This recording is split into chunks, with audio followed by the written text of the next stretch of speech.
Coming up on Now You Made It Awkward podcast. And then he sets giant meat hooks on my back. I'm like, oh. I was like, good Lord. I'm the little like, spoon. Yeah, I'm the little spoon at that point. What I'm saying, this is half fruity flavor, half pickle. Ooh, with tiger blood pickle. Yeah, tiger pickle. Oh. that might be a title there, tiger pickle. Oh gosh. No, I was still. I was You still didn't have the working Legion nights. yet. No, I Yeah, didn't. I didn't yeah. have the extra gerb. Yeah, I didn't know how big a problem you would become. So what it sounds like is that because you feel you can't trust anybody with the things that are important to you, you feel like carrying it all yourself with you always. Pretty much. Tell your therapist that. No. Like with No, your- this is mine. I have to make sure it's done right. Well, No one can do it right, but me, I'm always right. I'm sure somebody. I'm glad you admit it. Look, just because that was in the memo doesn't mean that was a private internal NIMEA chat. Either way, Unlike a lot of people, most of my career paths have been grounded in violence. that's a different IG. It is. Where's that IG? That would get a lot of hits. When I hit the house, I called Dad and said, "Would you mind running down the road? Go check on this guy. I might have See if killed there's him. anyone still in the ditch." I might have killed that guy.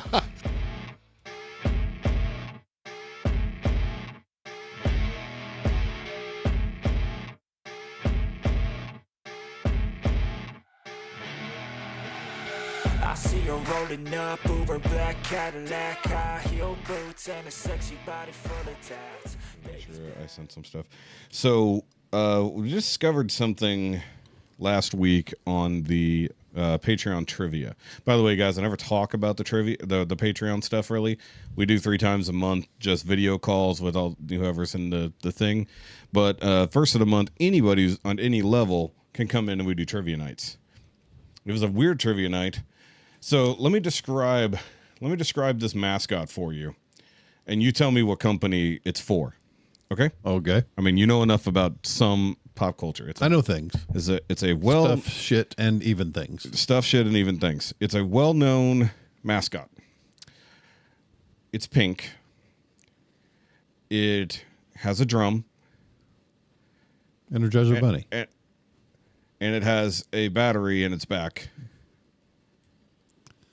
And it's not the Energizer Bunny. It's the Duracell Bunny. Me, put it on the screen. Why is there a Duracell Bunny? Because it existed first. Oh. In 1973. Let's see, that was pre-us. Yes. However, it existed until I think 88. You know, when we started knowing what's on TV and could Nope. pay attention and remember. I don't remember the Duracell Bunny. Because by the time we were paying attention to ads, only the Energizer Bunny remained. Yeah. Because they hit a copyright problem with the fact that, the only thing I didn't mute was my phone. Good job. Good job. My watch. So basically, Energizer made their bunny mocking the Duracell Bunny that existed first. Duracell went so far as they even had toys, like Was it a better bunny? I don't know about better, but when the copyright or trademark lapsed, Energizer jumped on it. And it was their standard advertisement for what, 20 years? Still. Yeah. But the thing is, due to lawsuits and everything else like that, basically what it turned into was that the Duracell Bunny is, even up till now, represented pretty much everywhere else in the world.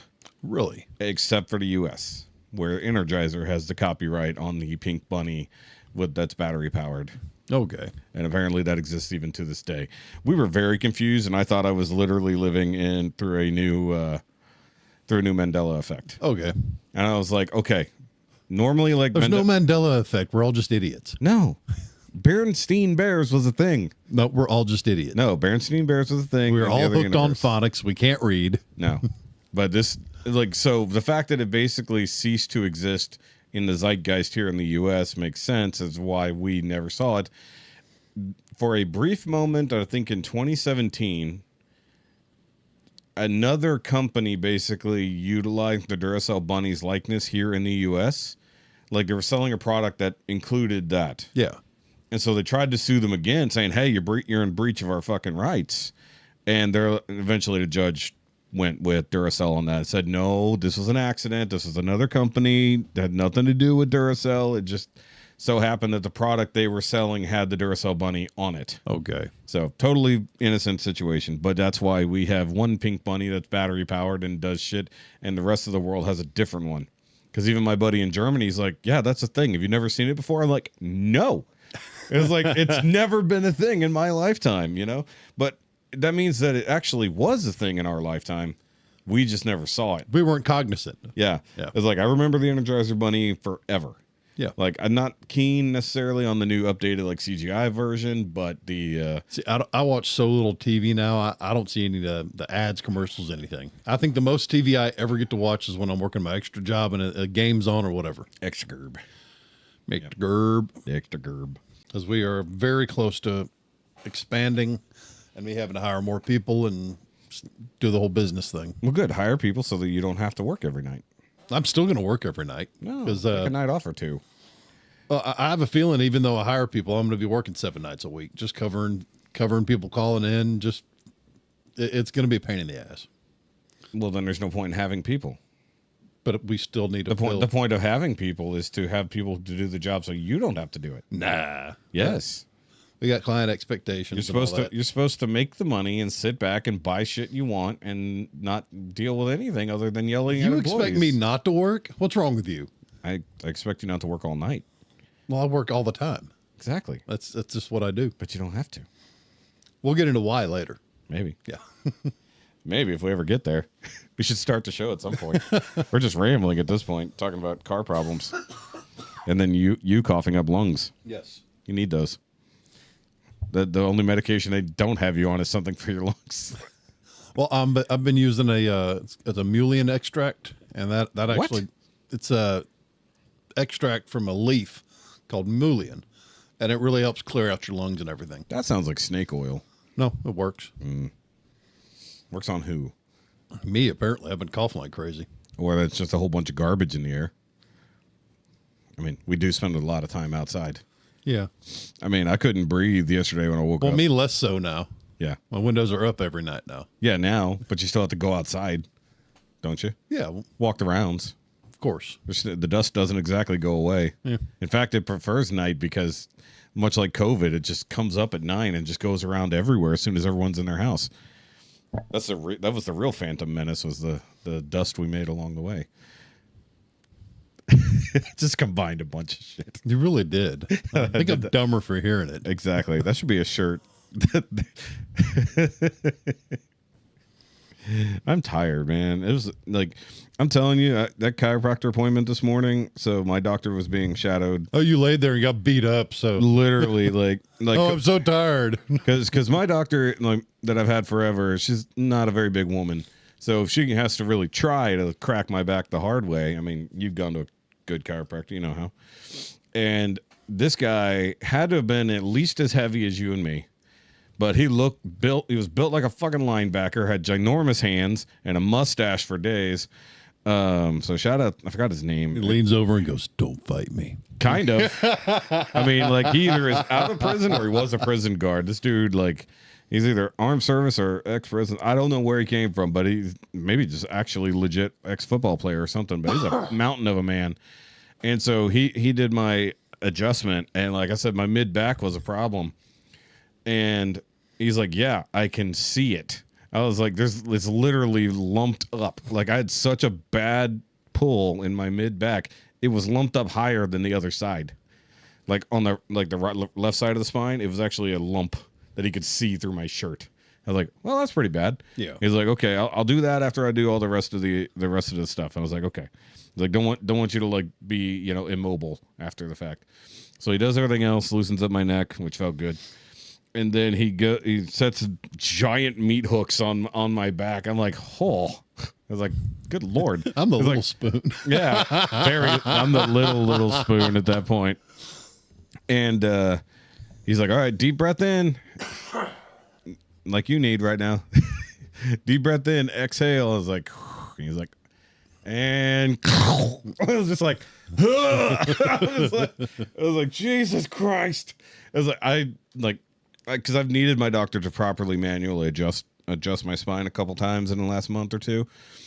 And like I said, she's a little lady, so it takes some effort for her to pop. And this dude literally, it had to have been like 7 vertebrae, just like Walk back in there and goes, "Where's Kronk?" yeah.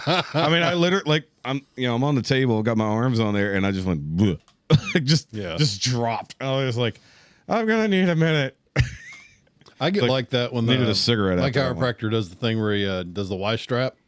I never had them do that. Oh my gosh! It takes your whole head and basically jerks you across the table. Yeah, no, I never had them do that because it's so good. they always just adjusted my neck the normal way, the twist, which is terrifying. Do they use the TENS unit on you beforehand? Yeah, always. I like that. I mean, I have one. I just need to use it more often, personally.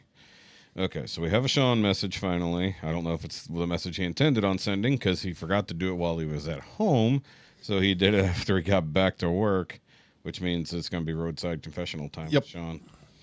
And they're extremely busy. Sorry, I just got to make sure I bring it up here. Okie dokie. So either way, we'll just go ahead and get rolling now that we're 29 minutes in.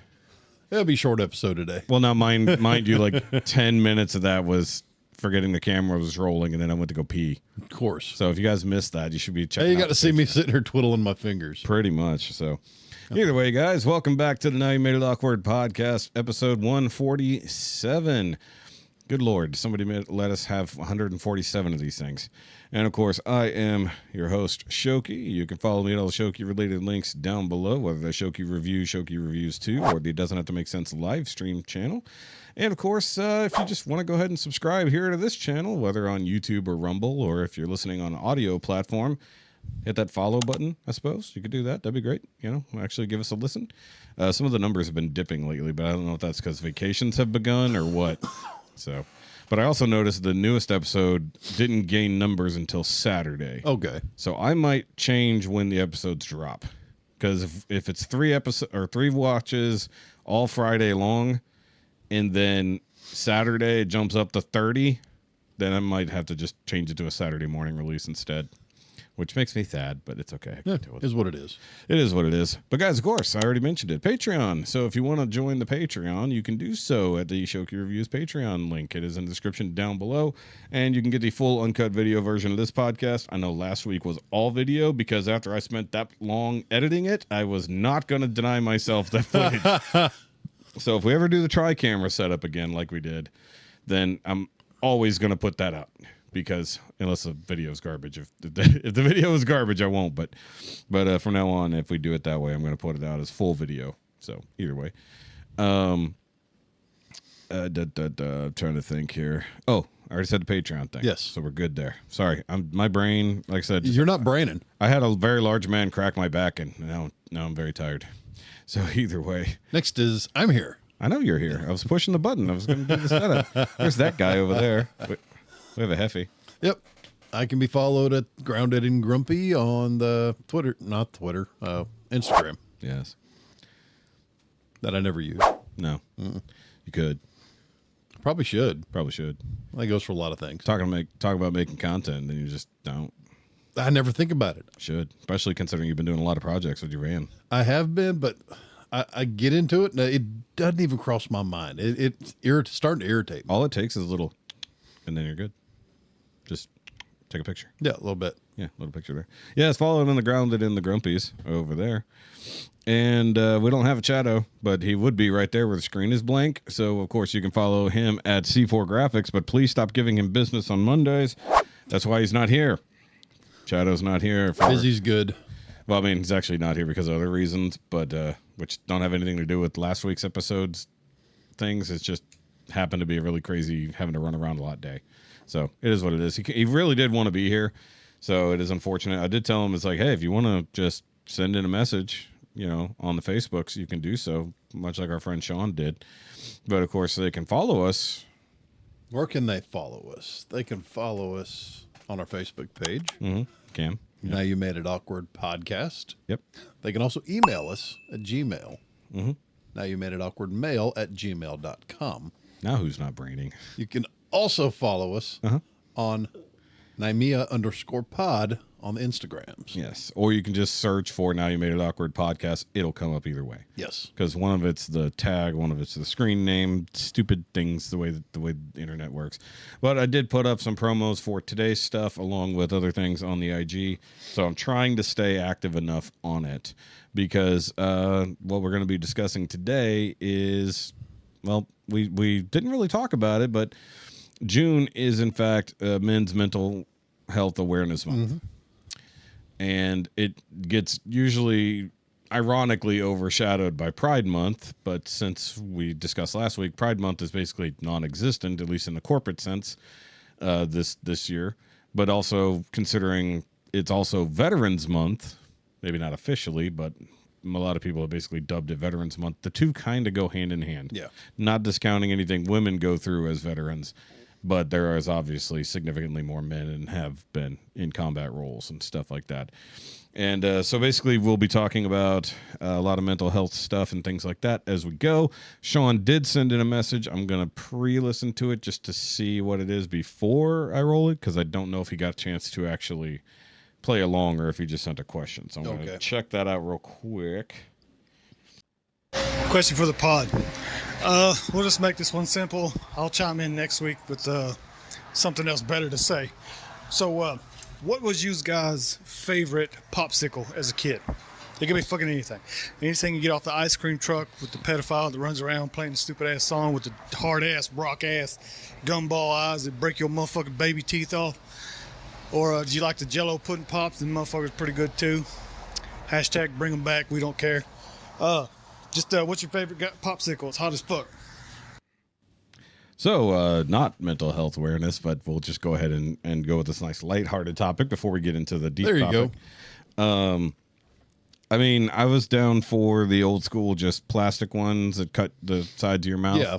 Which apparently we did wrong all these decades, according to TikTok. Have you tried breaking them? No. They don't break right. No. They never break the way they show in the video. They just did it with a bent, mangled, leaky popsicle. Yeah, I mean those were always good, whether they were the Kool-Aid brand or the Walmart ones. What color? Red or purple. Yep, purple or light blue.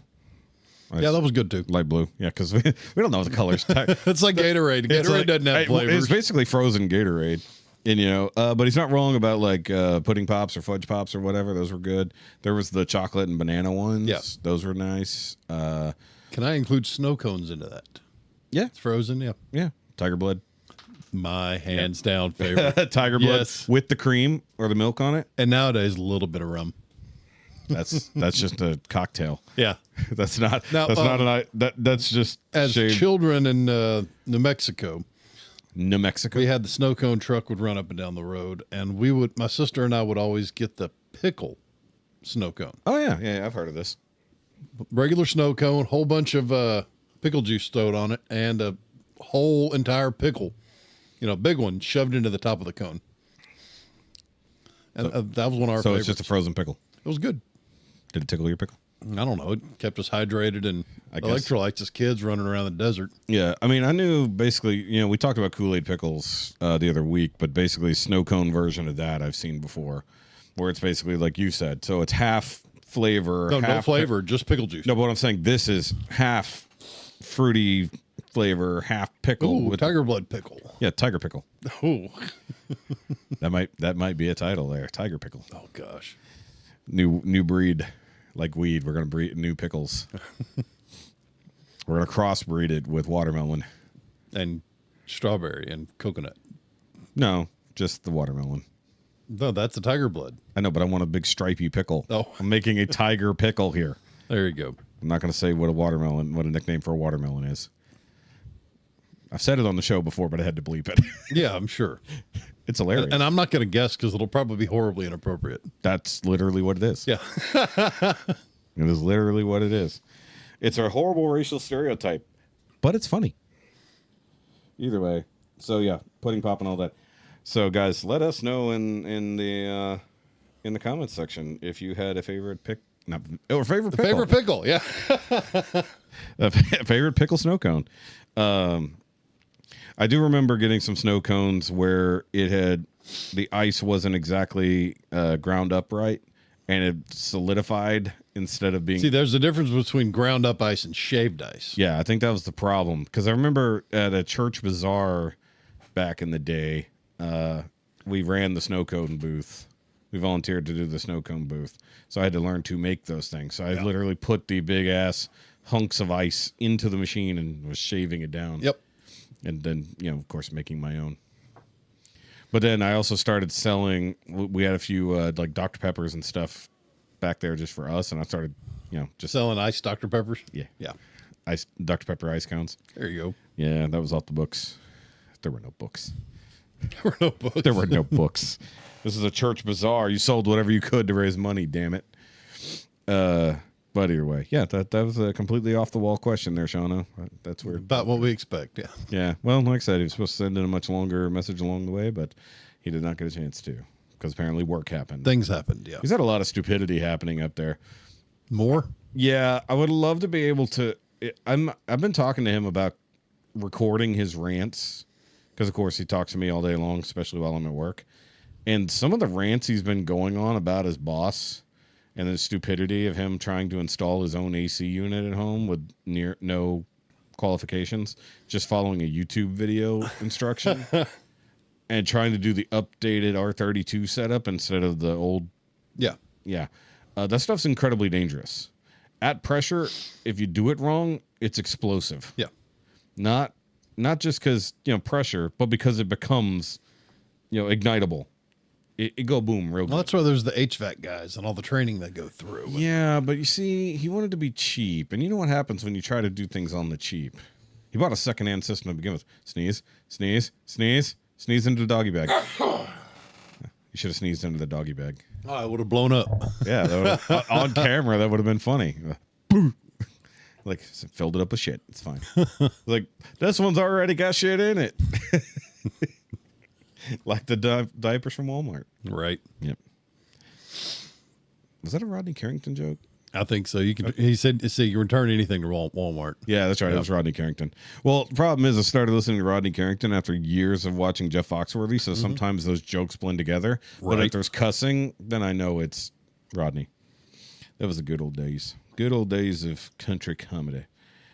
Okay, hold on. I have to go over here. So, guys, either way, like I said, we're going to be doing men's mental health awareness here. So basically, we're going to talk about some of our experiences with our own mental health struggles and things like that. And if you have any, I should check the email just in case because I did put out a thing. Let me just go make sure that nobody is like sending in an email. Oh, PayPal. No, that's the wrong one.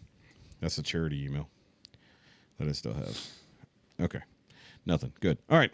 So because our good friend of the show, Dante, also is all about mental health stuff, he shared something this morning from Neurodivergent Grappler. So I'm going to go over it real quick. And then we also have something from Veteran with a Sign. All right. I want to bring that up too. So, like I said, this is from Neurodivergent Grappler.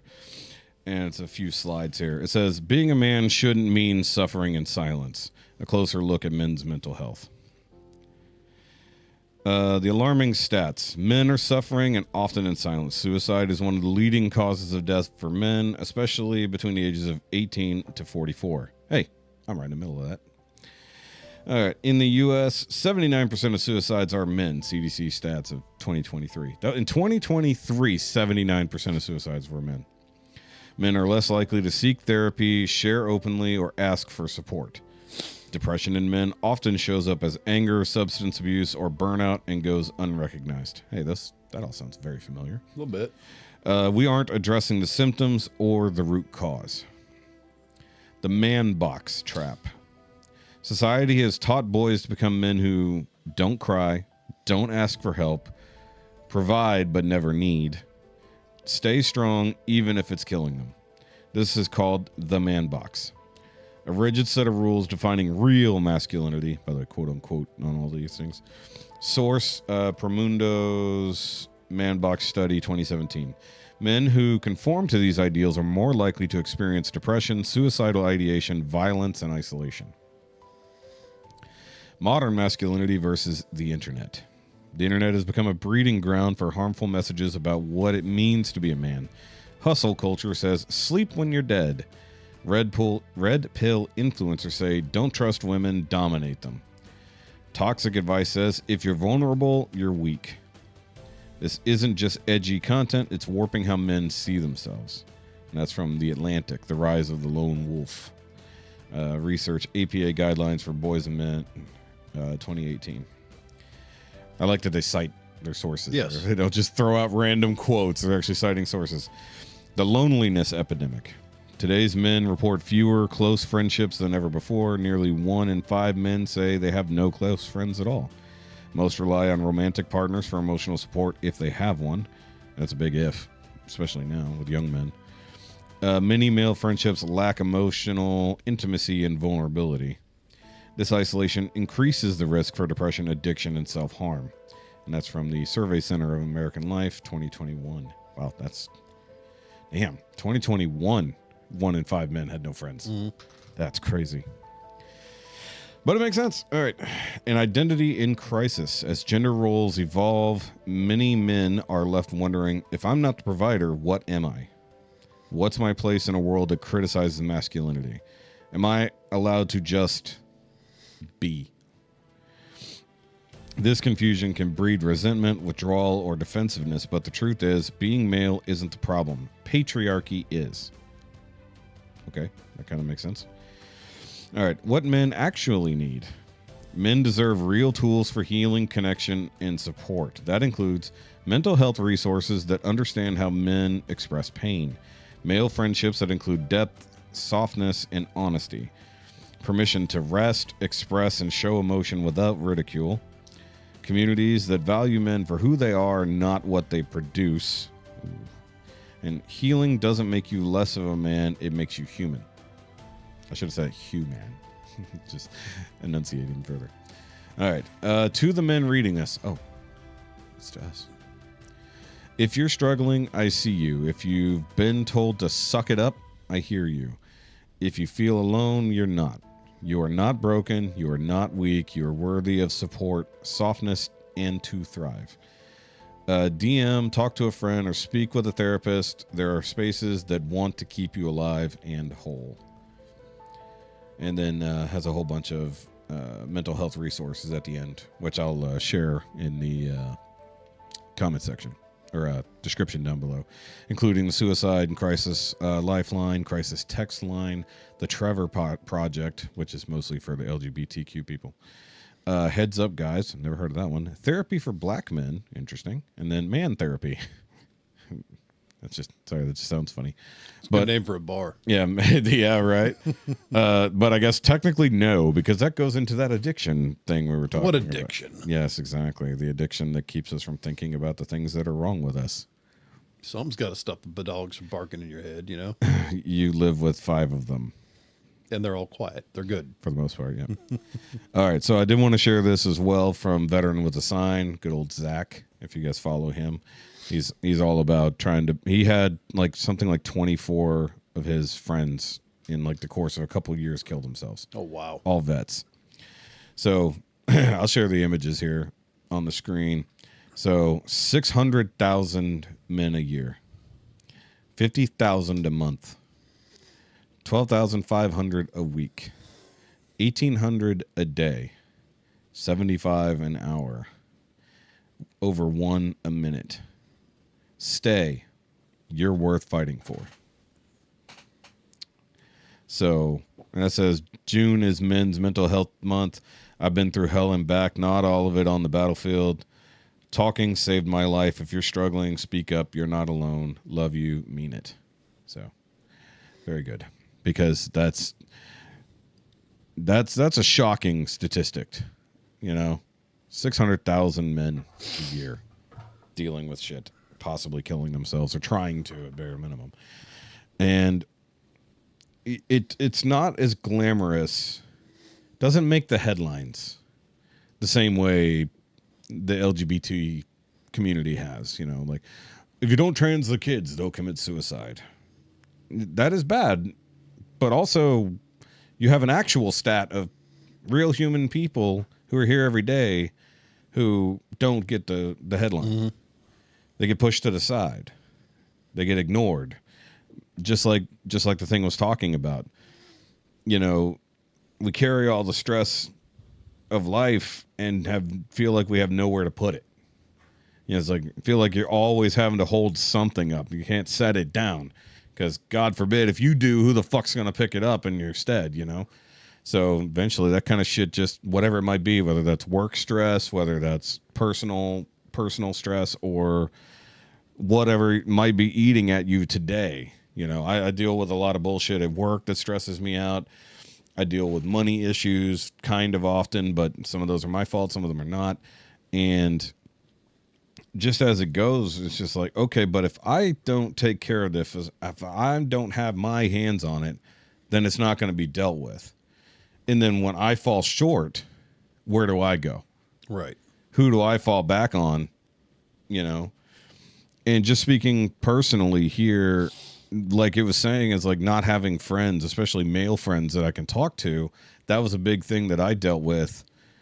You know, I've already mentioned on the show before how many different groups of communities I've lost just in recent years. Mm-hmm. Basically resetting my life as an adult, losing all my friends, the people who were close to me, you know, just by abandonment, not by death. I've never lost anybody I cared about to death. They all just leave, which leaves you significantly more depressed than if somebody dies. Mm-hmm. Because for me, and maybe other people who choose not to be around you anymore is worse than people just not existing. Right. And I've said it before, I would rather my ex-friends be dead because then I can't run into them in the world somewhere and be ignored, considering how close we were before. And, you know, I've dealt with suicidation for, I don't even know how long. You know, I wanted to kill myself. I can't even tell you how often I go into death spirals all the time. You know, I pull myself out of them, but it's something I deal with fairly often. And, you know, I mentioned it to you before we got started, the band Citizen Soldier. A lot of their music absolutely is just reaching into the dark nether regions of my brain and pulling out all those horrible things I thought and experienced and felt and never said out loud, you know? And, you know, I've been lucky enough to have this podcast, or even the one before it, technically, you know, even with the other group of guys, or even before that, the, you know, any of my YouTube stuff, because otherwise I spent my days alone. You know, talk about loneliness epidemic. Even before COVID and everything else like that, I was spending all my time alone. At work, I'm effectively alone. I mean, I see some other employees and the occasional customer if I actually interact directly with them. But then I come home and I'm alone all day till Jessica comes home. See, I don't mind the loneliness. I don't mind being solitary. Yeah, but the problem is when you have nothing to do with your loneliness. It just eats at you, which is why I started YouTube. I didn't have projects. I did at some point, but I would do one thing here or there. That's one reason I got so addicted to Gundam building. If you can do that at a desk and you don't have to have a full shop and anything. Yeah, but it was something I could sink myself into, something I could put, especially having a creative mentality or creative personality. When I didn't have Gundam, I had nothing to build. I had nothing to work on. I didn't have a family. I was single. I didn't have, I wasn't working towards anything. I was just going to work. I had lost my friend group again due to the breakup. So I needed something to focus my mind on so that I didn't want to kill myself, which at that point was roughly when I decided that I would put a 2-year time limit on myself.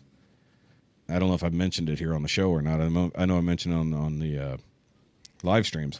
But basically I said, it's like, look, if my life doesn't take a significant step forward in either relationships or living situation or something, if something meaningful doesn't happen in my life in 2 years, I'm ending it. Because didn't have anybody to give a shit. My family is aging.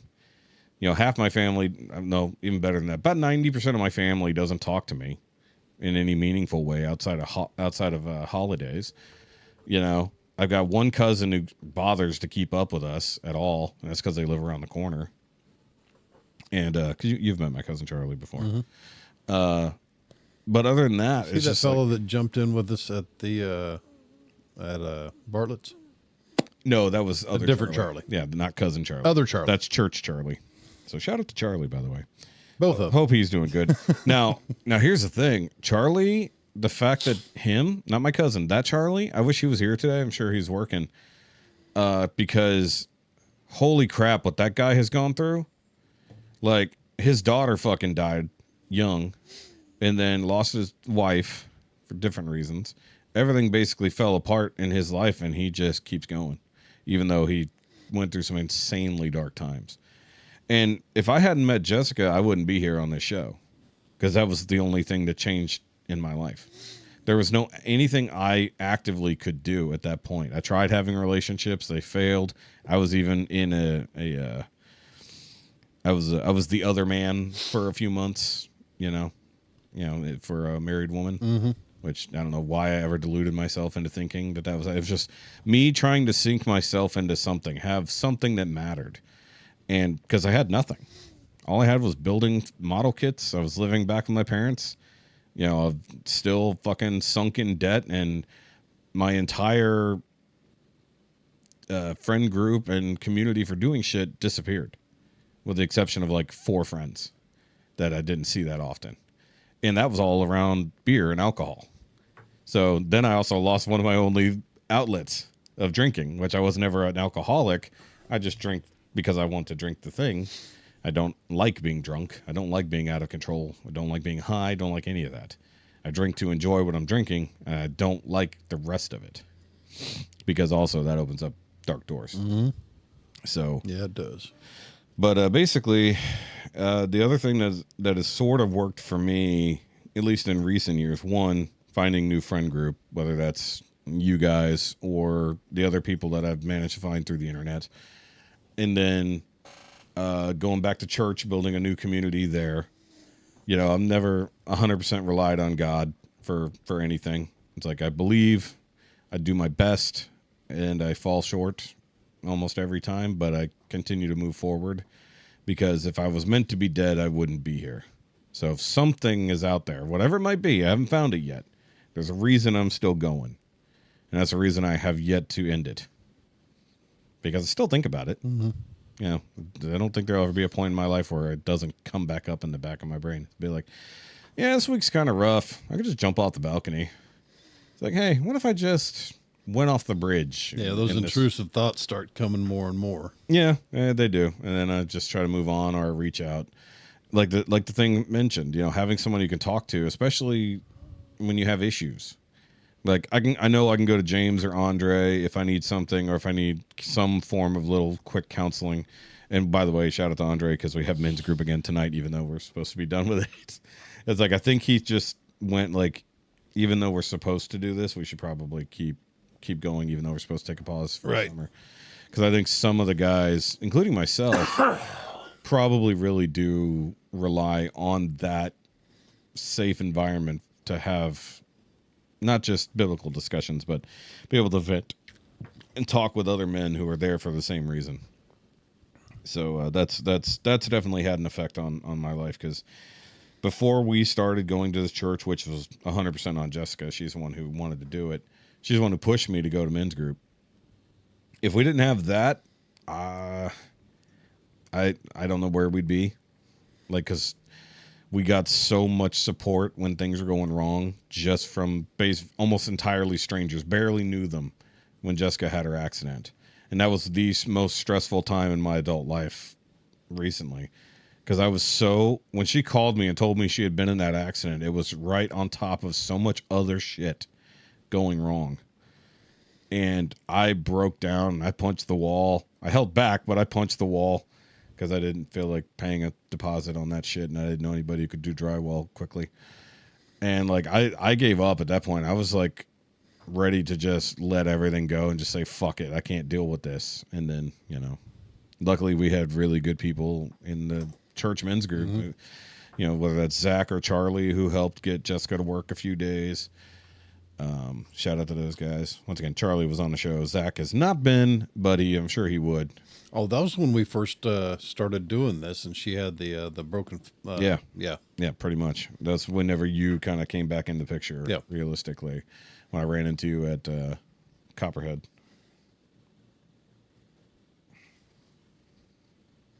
Oh, yeah, and that was a couple years before I started jumping on here with you.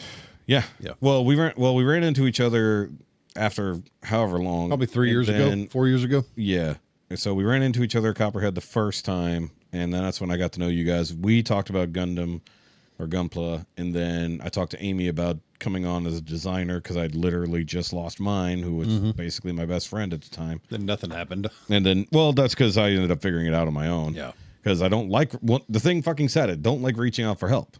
Yeah. You know? And it's like, I know I can do this. I just need to figure it out. You finally reached out, though. You put out, all points bulletin on your Facebook page. Hey, who wants to sit in on a podcast? Yeah, I need co-hosts because, well, everybody else's life got too busy. I was like, well, I'm not doing shit during the day. And then you decided to start doing a lot more shit.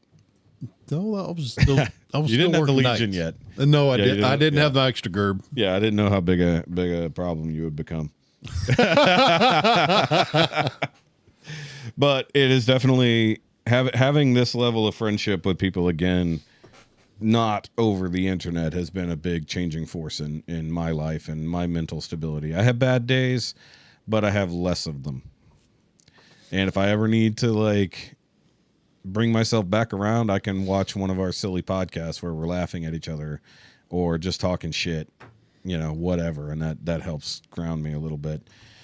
So, I mean, that's just the stuff that I deal with, and, Jessica and I have our own marital issues. I don't want to talk about all of them. I do talk about a lot of them, but some of the stuff does make me feel less secure as a man, like the fact that we have not been able to get pregnant and we have not bothered to see whether or not which one of us is the problem, if not both of us, because except for one person, I've never even gotten close to impregnating anybody. What, are you afraid of the answer?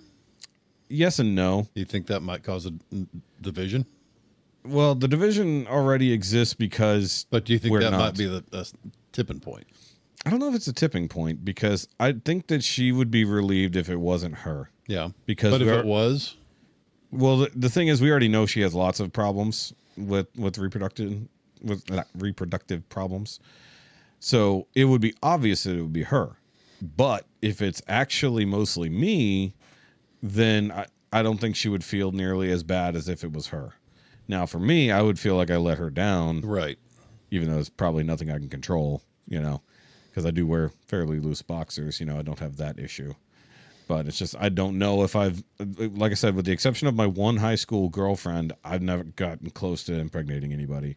We had the one time we thought we were pregnant, and then I guess technically we were pregnant for a very, very short amount of time, and then she miscarried.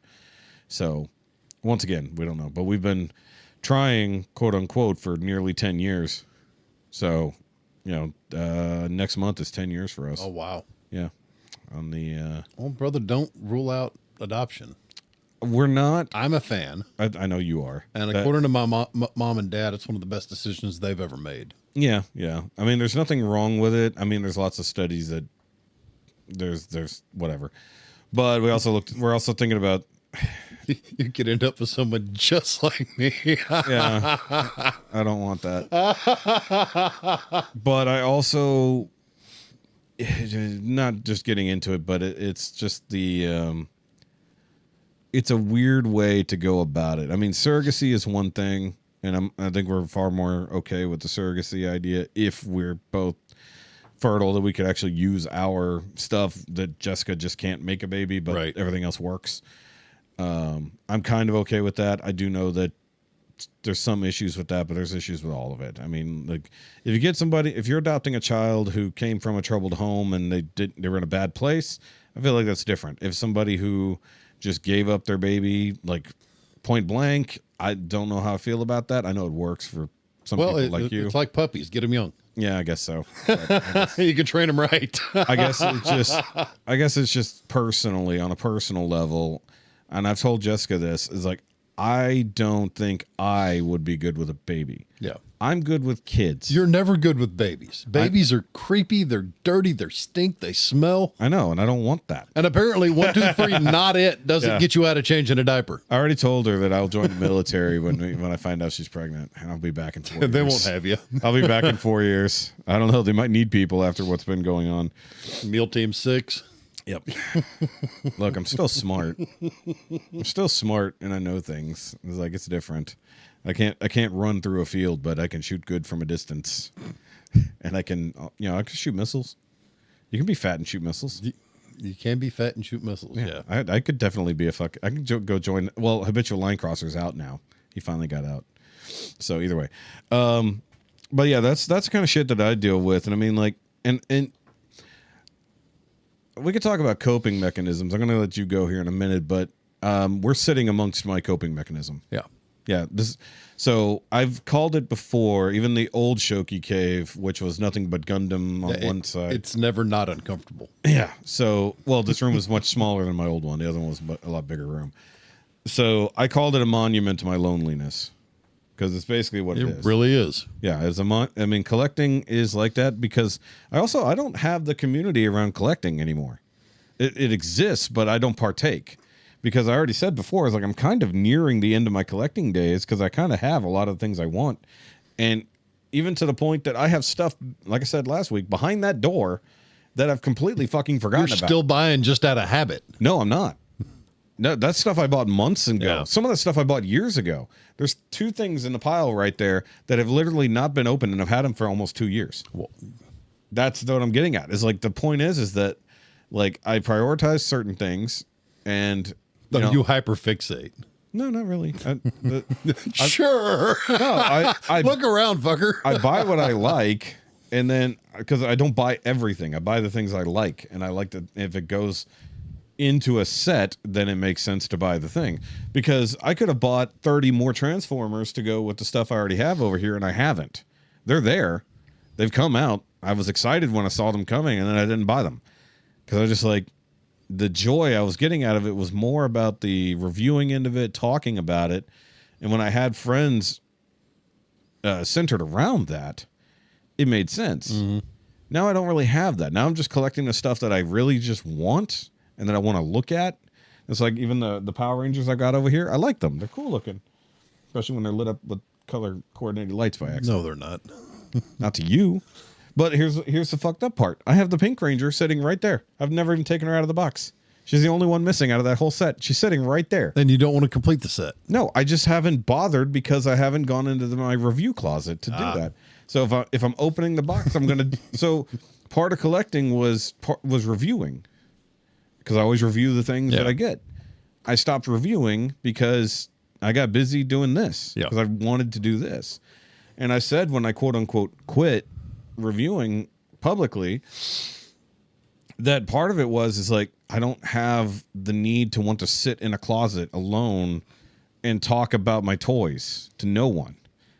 I'd rather sit on a podcast and talk to other fucking people, even if it is about the toys, which is how this show started because with all my collector friends. And now it's with people who don't really collect, or at least don't collect this stuff. So it doesn't take precedence. So I even talked to Louis earlier because I was trying to get him on the show because he failed last week too. Shout out to him. I guess they're busy. So, oh no, business is good. Right. But I said the only thing I'm spending money on lately is I got myself a new watch band. I got the gold one. I see. Looks pretty. Looks good with the blue watch face. Either way, look, if I fucking get $10 off. But I keep buying lighting equipment. I keep buying new camera shit. I keep built an entire mobile setup for the podcast. So I'm spending money on the things I want to prioritize, and I stopped prioritizing my monument to my loneliness, and I'm spending money on the things that will bring people around me instead. So that's how I've been dealing with that whole fucking thing. I still deal with loneliness, but not as much because I literally talk to Sean all fucking day. I almost can't avoid him. Like earlier, I was trying to watch a show and he was messaging and I didn't want to interrupt my show to listen to his message yet. So I was just like, okay, I'm going to finish this out. I'm going to make myself some quick breakfast and then I'll listen to his message. And then 30 minutes later, I was like, oh shit, I got to go listen to that Sean message. Right. So, like, in a weird way, like, I'm not nearly as alone as I used to be because I fucking listen to him constantly. You know, not that I'm closer to Sean than probably anybody. We talk about fucking everything. Like, Jessica would kill me if she fucking knew all the things I talked to Sean about. Like my buddy Scott. We've this year marks 20 years we've been friends. Yeah. And one of our jokes is friends for life or murder. Yeah. No, we can't not be best friends because you know too much. I'll have to kill you. Yeah, right. So I'm trying to find somewhere to make challenge coins, custom challenge coins. I know a couple websites. Well, I've looked at a couple, but they only do 25 25 count batches. I just need one or two. Well, make 25 because you're probably going to lose them at some point. Well, I mean, make friendship coins, and then every time you make another friend, you fucking give them the challenge coin. Well, you got to wait 20 years to give them a coin. No, you don't have to. No, what you could do is you get them to where they're like AA coins. It's like, okay, here's another year. So you get another 25 in. Yeah, you get a new coin every year until it's over.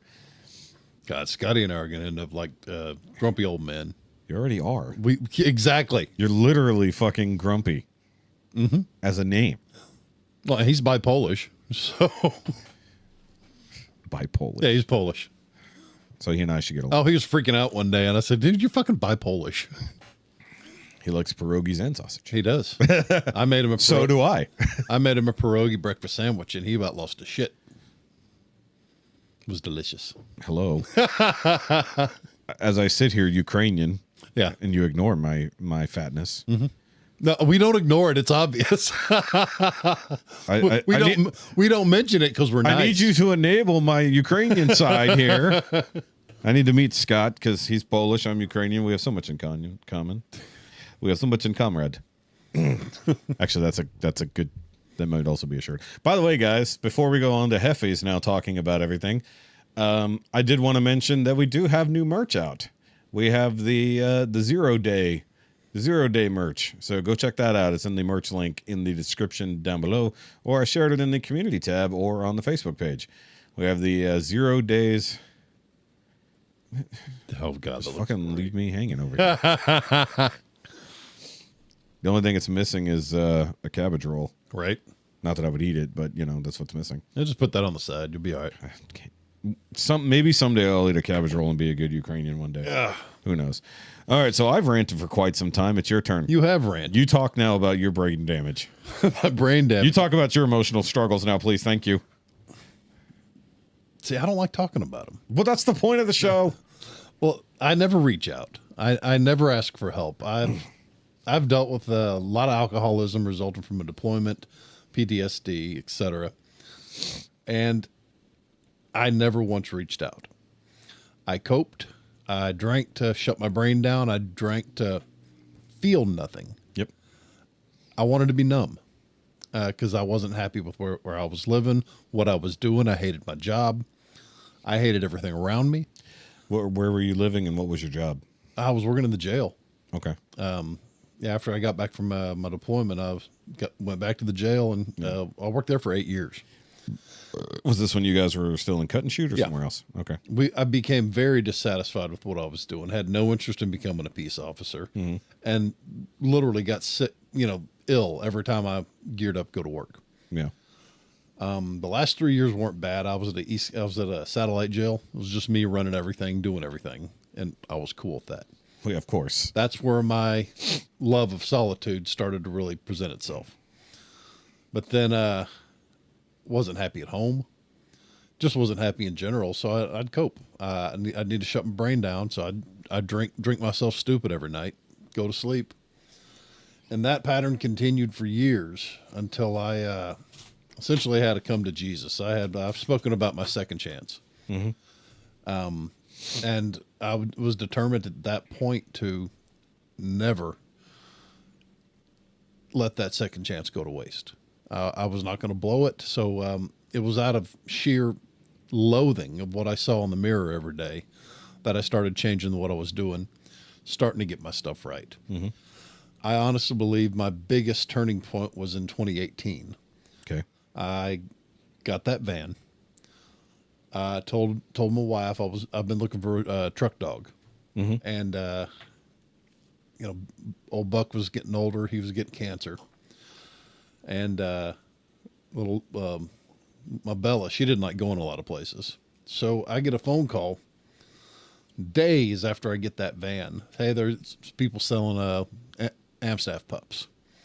So I go and look and pick the only one that passed all my puppy tests. That's American Staffordshire. American Staffordshire, yes.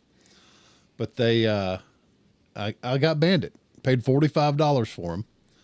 Put him in the front seat the next day, and we went to work. He was raised. He was trained with me. He went all over the country. He had his own spot in the office. I was doing a courier work, running out of that van, making hell more than I ever did in an 18-wheeler, and eating up more miles. I was doing 5,000 miles a month. Pretty much hot shotting. Yeah, nonstop. Industrial, medical, it didn't matter. But I think there's where I started working nonstop. I was doing 12 to 16-hour days, 6 days a week, working with my dog. And he took to it. And he's still, that's one of his favorite places to be, in that passenger seat of that van. Gets so happy every time we go somewhere. But I don't know, it started turning things around, and I realized I could replace all these, the need to drink and all the those feelings with work. And I could just stay so busy I'd never have time to think about it, and collapse every night when I go to bed just because I was so exhausted. While not the best solution, it's one that worked for me, and I still do that to this day. Yeah. It's just where I'm at. Well, as you recently discovered through the VA therapist. Yeah, he literally said my workaholic nature is a coping mechanism for alcoholism. Yeah. I work so I don't drink. Yeah. And he said, well, that's not great. I said, it's not meth. And he laughed. He said, well, you're right. Yeah. But it can still kill you. It can. Yeah. Might still. We'll see. Give it time. Well, because the other thing is... Well, here's the deal. When you're working for yourself, when you have complete autonomy like I do, I don't have a direct report. I'm running everything there, and I'm soon to have more employees working with us under my LLC, and I'll be managing everything, picking up any shifts, picking up all the slack that needs to happen. I'm probably going to be busier than ever, but motivated to do so because it's me, it's mine, it's something I can be proud of because we're offering a good service, employing nothing but combat veterans, keeping our clients happy, meeting clients, managing client expectations. I'm to the point now where I'm bored, and I think adding some employees to the mix and a new depth of what I'm doing is going to keep me interested for another few years. Perhaps, but I think the thing is like you're coping and compensating for your alcoholism, but you're still coping and compensating for what the alcoholism was doing for you anyways. True. It's still escapism. But at the same time, I'm happier. Are you though? Yeah. Because you just said how bored you are. Boredom is lack of interest and lack of happiness. What do? You at work, I sit and play on my phone all day. Yeah. What I do financially allows me to do what I enjoy. So you do at work what I do at home. Yeah. Except for the occasional having to point gun at thing. Or if I did that here, people would get concerned. I haven't had to hit anybody in well, years. unless they hired me to be security. It's been interesting. They can hire me to be security here. That'd be fun. I'm here all day. But man, but you get what I'm saying, though. It's like it's moreover, it allows me to do what I want to do, and that's where my joy comes from. I get to build these silly projects. I get to work on a gun here and there. I get to go out and shoot. I can afford to shoot regularly. Yeah. I train, which I enjoy. Yeah. Once again, therapeutic, clearing your mind. Hell, I'm thinking about picking up golf again, getting out doing something other than sitting all day. Yeah, I mean that's somewhat healthy. Yeah, to a degree. It's just once again, does it just turn into new thing because last thing was boring? Who knows? I mean, that's because I know people like this, and this is not accusing you of anything. We're just talking things through. Because I mean, I'm fairly similar, but I don't have as quite expensive hobbies. Though I guess if I did the math, yeah. But then again, you have more cars than I do, so that was already. But you're expense. Like, with this room alone, you're like 1.5 cars in already. Oh, more than that. Yeah.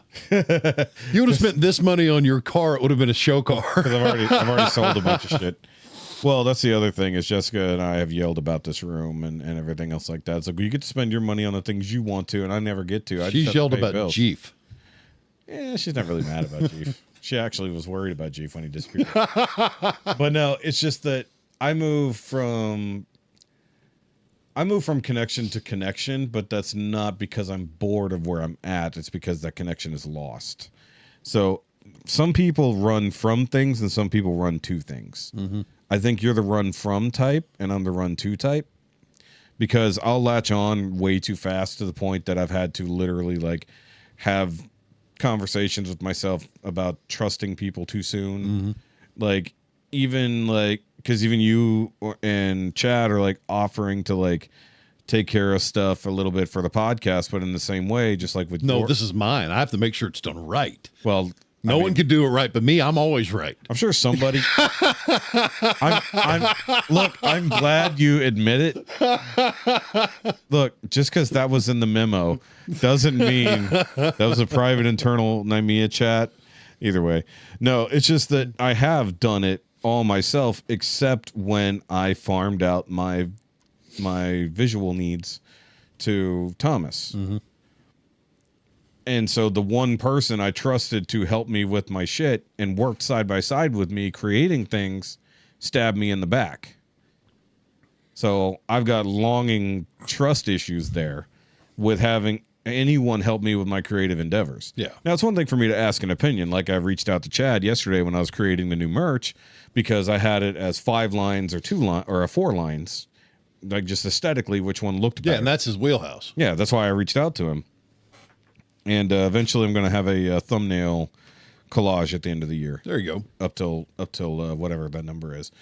So every thumbnail I've created. But I'm having a lot more fun when it comes to creating stuff with the AI because I'm getting better at it. Yeah. And because I don't have the ability to draw like I used to, I'm sure I could, but it takes so much more work. But if I can get the AI to get 80% there and then I can tweak it and then really like go that way, I'm okay with it. But either way, at this point, I'm willing to trust a fucking machine to help me rather than a person. Yeah. Because it shouldn't stab me in the back. It can just go wrong, and then I start over. And then I just clear the shit, and I go back. Once again, touching on why I work by myself. Yeah. If something's not done, it's because I didn't do it. I don't have to wait on other people to do their job so I can do mine. And I'm not reliant on anyone else, and I like that. Yeah. But the thing is that comes down to one of the tenets that the thing talked about in the first place is not feeling like you can rely on anyone else. Because even once you've got more employees, you're going to have to be able to trust that they'll be doing the same level of job you did. Yeah, don't do your best, do my best. But at what point do you Which is a horrible thing to say to somebody. But that's exactly how you are. Exactly. So, and I mean, like, I know you enough at this point to be like, if somebody is coming up short for whatever reason, you're just going to do their job for them instead. And then you don't have an employee anymore, and then you didn't solve any of your problems. You actually have just gone back to the problem you've already had, which was more work than you could do. I'm going to have to learn to delegate because I can't be 4 places at once. Yeah. You try. You know, I can be one place 7 days a week, but I can't be 2 places 7 days a week. As long as you're here 1 day a week, I'm okay with it. Right? It's like I need you to fulfill my needs while you're at it. I can't go do your job, but I need you to come here and help me do mine. Because the funny thing is, I have a job, I have a thing that I go to that makes me money, but I don't consider that work. No, it's what you do. It's not who you are. Yeah, and I'm good at my job. Like, you have to be, or you wouldn't still have your job. Yeah, well, that's what the union's for. But because plenty of people have been horrible at my job and kept their jobs. But that's the downfall of the union. That's the only thing I say is like, yeah, shitty people get to keep their job too. That's the fucking problem.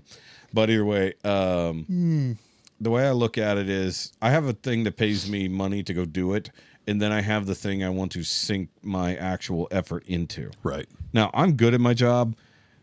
I fuck up sometimes, and I feel bad when I fuck it up. Because sometimes it's me not paying attention, sometimes it's over-reliance on technology, and that will fucking hit me, and then I'll get in trouble, and then I have to go talk to management, and I fucking hate talking to management, so if I ever have to go into that office for anything, it ruins my fucking day. Mm-hmm. Like the other day, they asked me to come in And I thought I was in trouble for what happened the day before, which was a completely minor bullshit situation. And it had nothing to do with that or nothing. They just needed me to go take care of something. But instead of putting that in the message of like, hey, we got this for Fuck, you. what'd I do? Yeah, it turned into downward spiral of, okay, I got to fucking fight now. It's like going to fight or flight mode. For real. Now I got to go fucking fight with management today. Working in the jail, I'd get called to the sergeant's office. I go, who'd I piss off? And half the time it was someone I shouldn't have. Well, that's because you kept answering the phone the way you did. Yeah, a little bit. What the fuck do you... That was like one of your earliest episodes when he fucking... Well, Yeah. there have been times I just laid into people. So why were you yelling at that new officer? Because he pissed me off. Yeah. Well, what if I pissed you off? I'd yell at you too. Yeah. Said I'm equal opportunity, motherfucker. Exactly.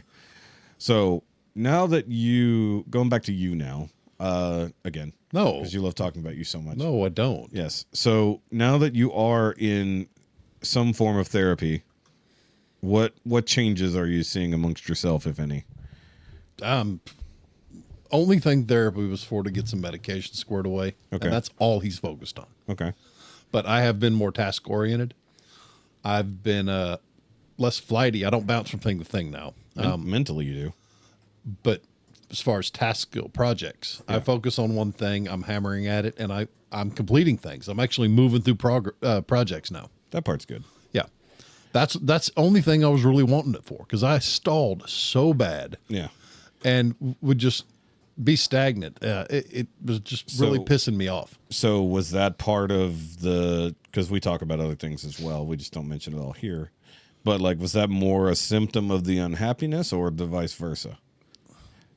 Because we've both talked about a lot of unhappiness I don't know. in recent days, because I've been massively demotivated to do things, especially when it came to fixing my fucking car. But I did not want to do that. But the point is, when I was unhappy just with the situation, I took it out on the things I needed to do. Mm-hmm. And pile of stuff in closet. I think Tuesday afternoon I'll be getting some lumber if it's not raining. It's going to be raining. And after that, the next nice night at work, probably Sunday, I may take all of that lumber and my miter saw and go to work and build the entire bunk while I'm sitting there for 11 hours of work. Yeah. So let me ask you this as well. Are you better at finishing tasks because they're you oriented or because it's something that needs to be done? If there's something that needs to be done, I attack it immediately. Okay. Like the Volkswagen. That needs to get running. I want to be back in a car when I'm a different vehicle when I'm off. Yeah. I ordered parts. You're only limited by parts. When I have time to work on it. Yeah. Well, if you had the parts, you'd have it done. So I started working on it, realized I didn't have a T55 socket. Ordered that.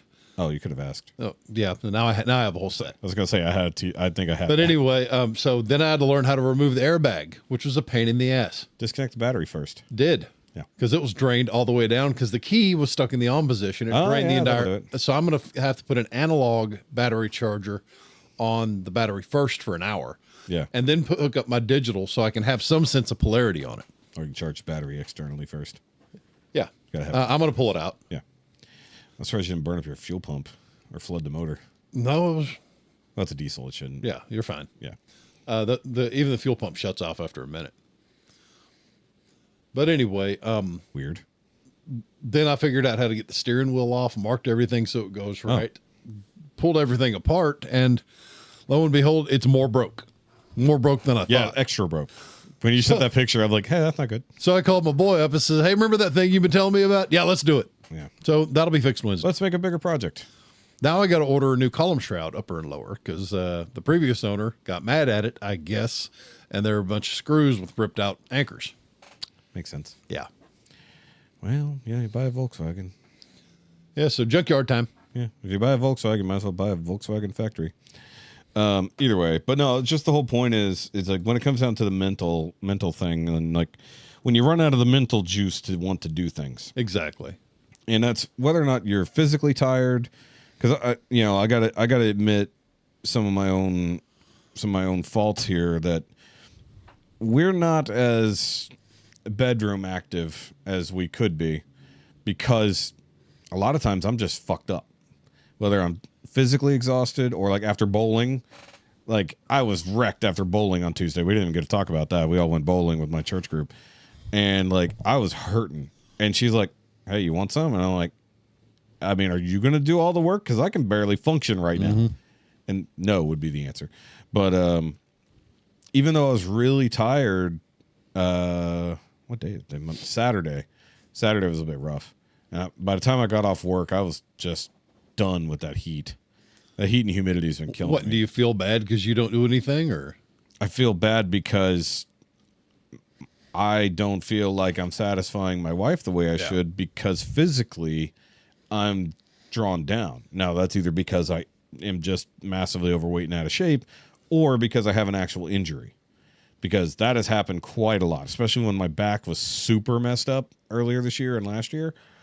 And then combine that with some of the other issues I've had. And I feel bad because, you know, that does affect our relationship. Not only that, of course, you know, just having that gratification also. Yeah. So for those who are unaware, because I don't talk about it much, I was single for most of my young adult life. Like from 18 to 26, I was single. That's a long time to not have anybody and sure as fuck not have sex. And when I mean single, I don't mean I was dating around and whatever. I was A lot of immediate gratification. I was re-virgining is what was happening. I was growing back my virginity is what was happening until I met Laura. So by the time I got, actually no, that's not even fair, because we didn't get together until I was like 28. Right? Yeah. No, yeah. I had to think about it. Yeah. So 26 is when I started trying to date people, and it wasn't working. I had endless relationships that went nowhere. I was what I called boyfriend without benefits. Yeah. I was fulfilling the role of a dude in the life of women that didn't want me as a romantic partner, but they wanted a guy in their life. Oh, you were perma-friend zoned. Yeah. Yeah. But I called it boyfriend without benefits. We went and did stuff, spent money on each other, Christmas, the whole fucking lot.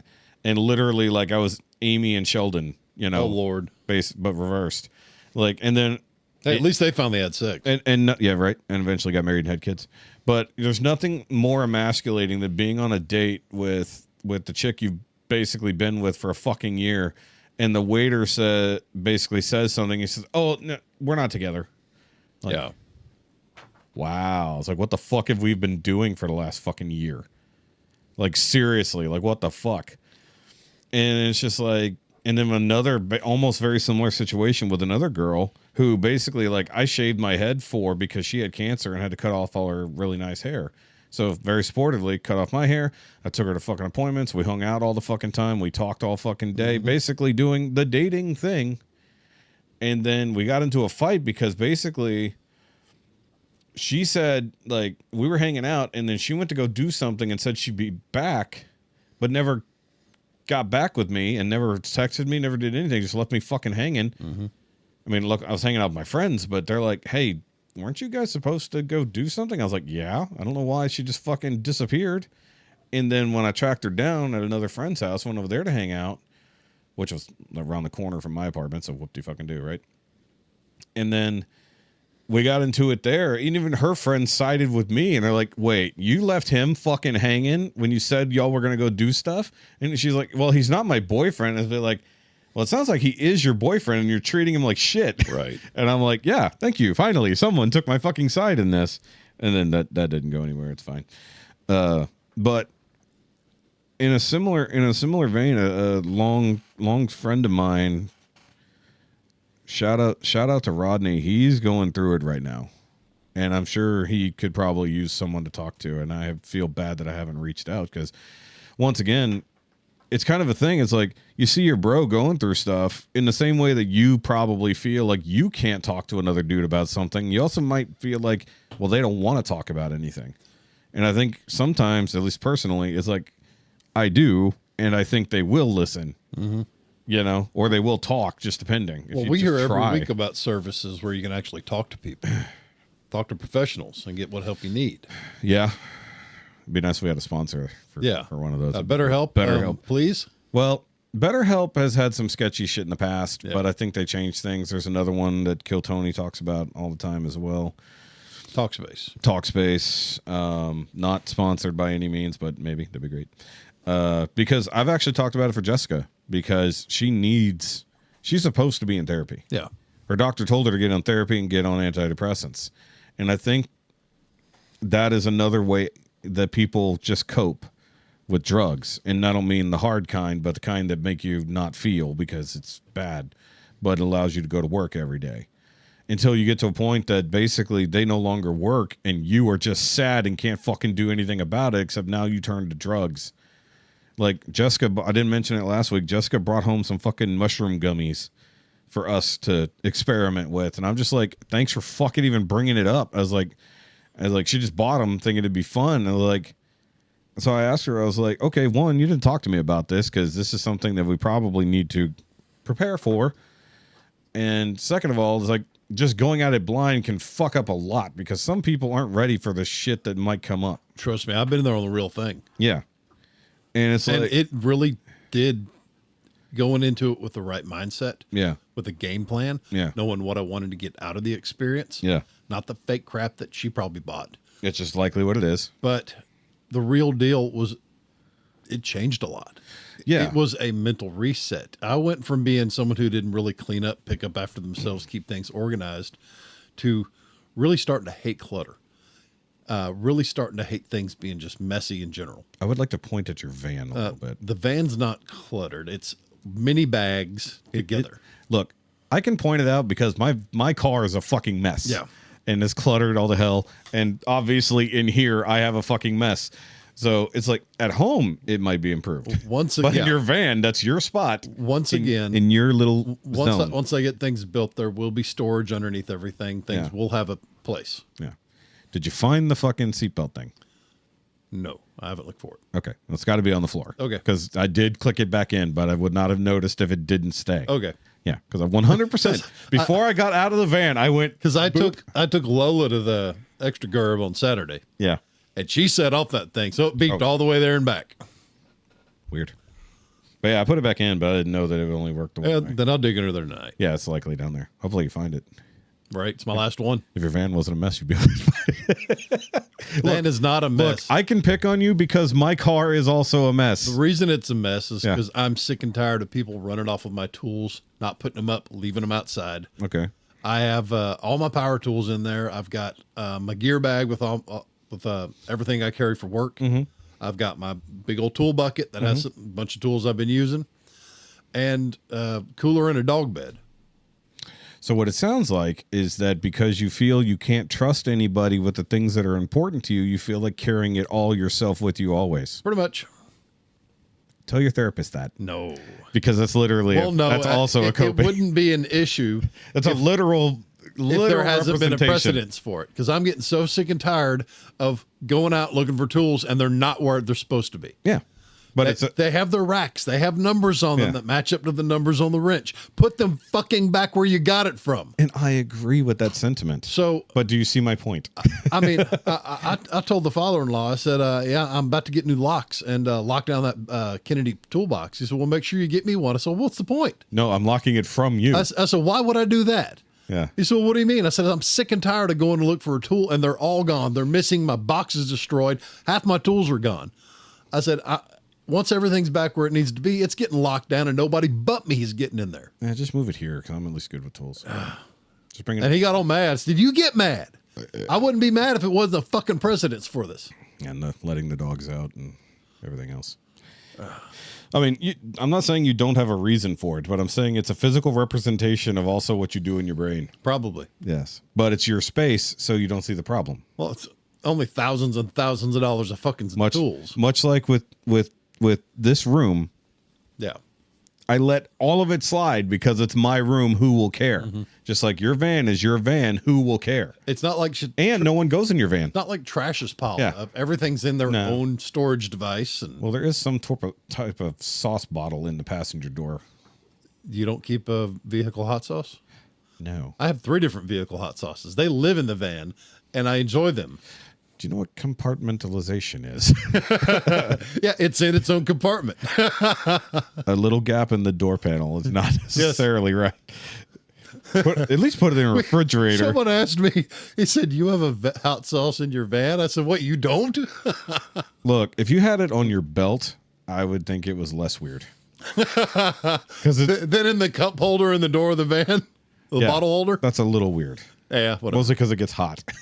It gets gross. Yeah. Speaking of which, I ran out of hot sauce and didn't realize it. I have See, that's why you need one in your car. no.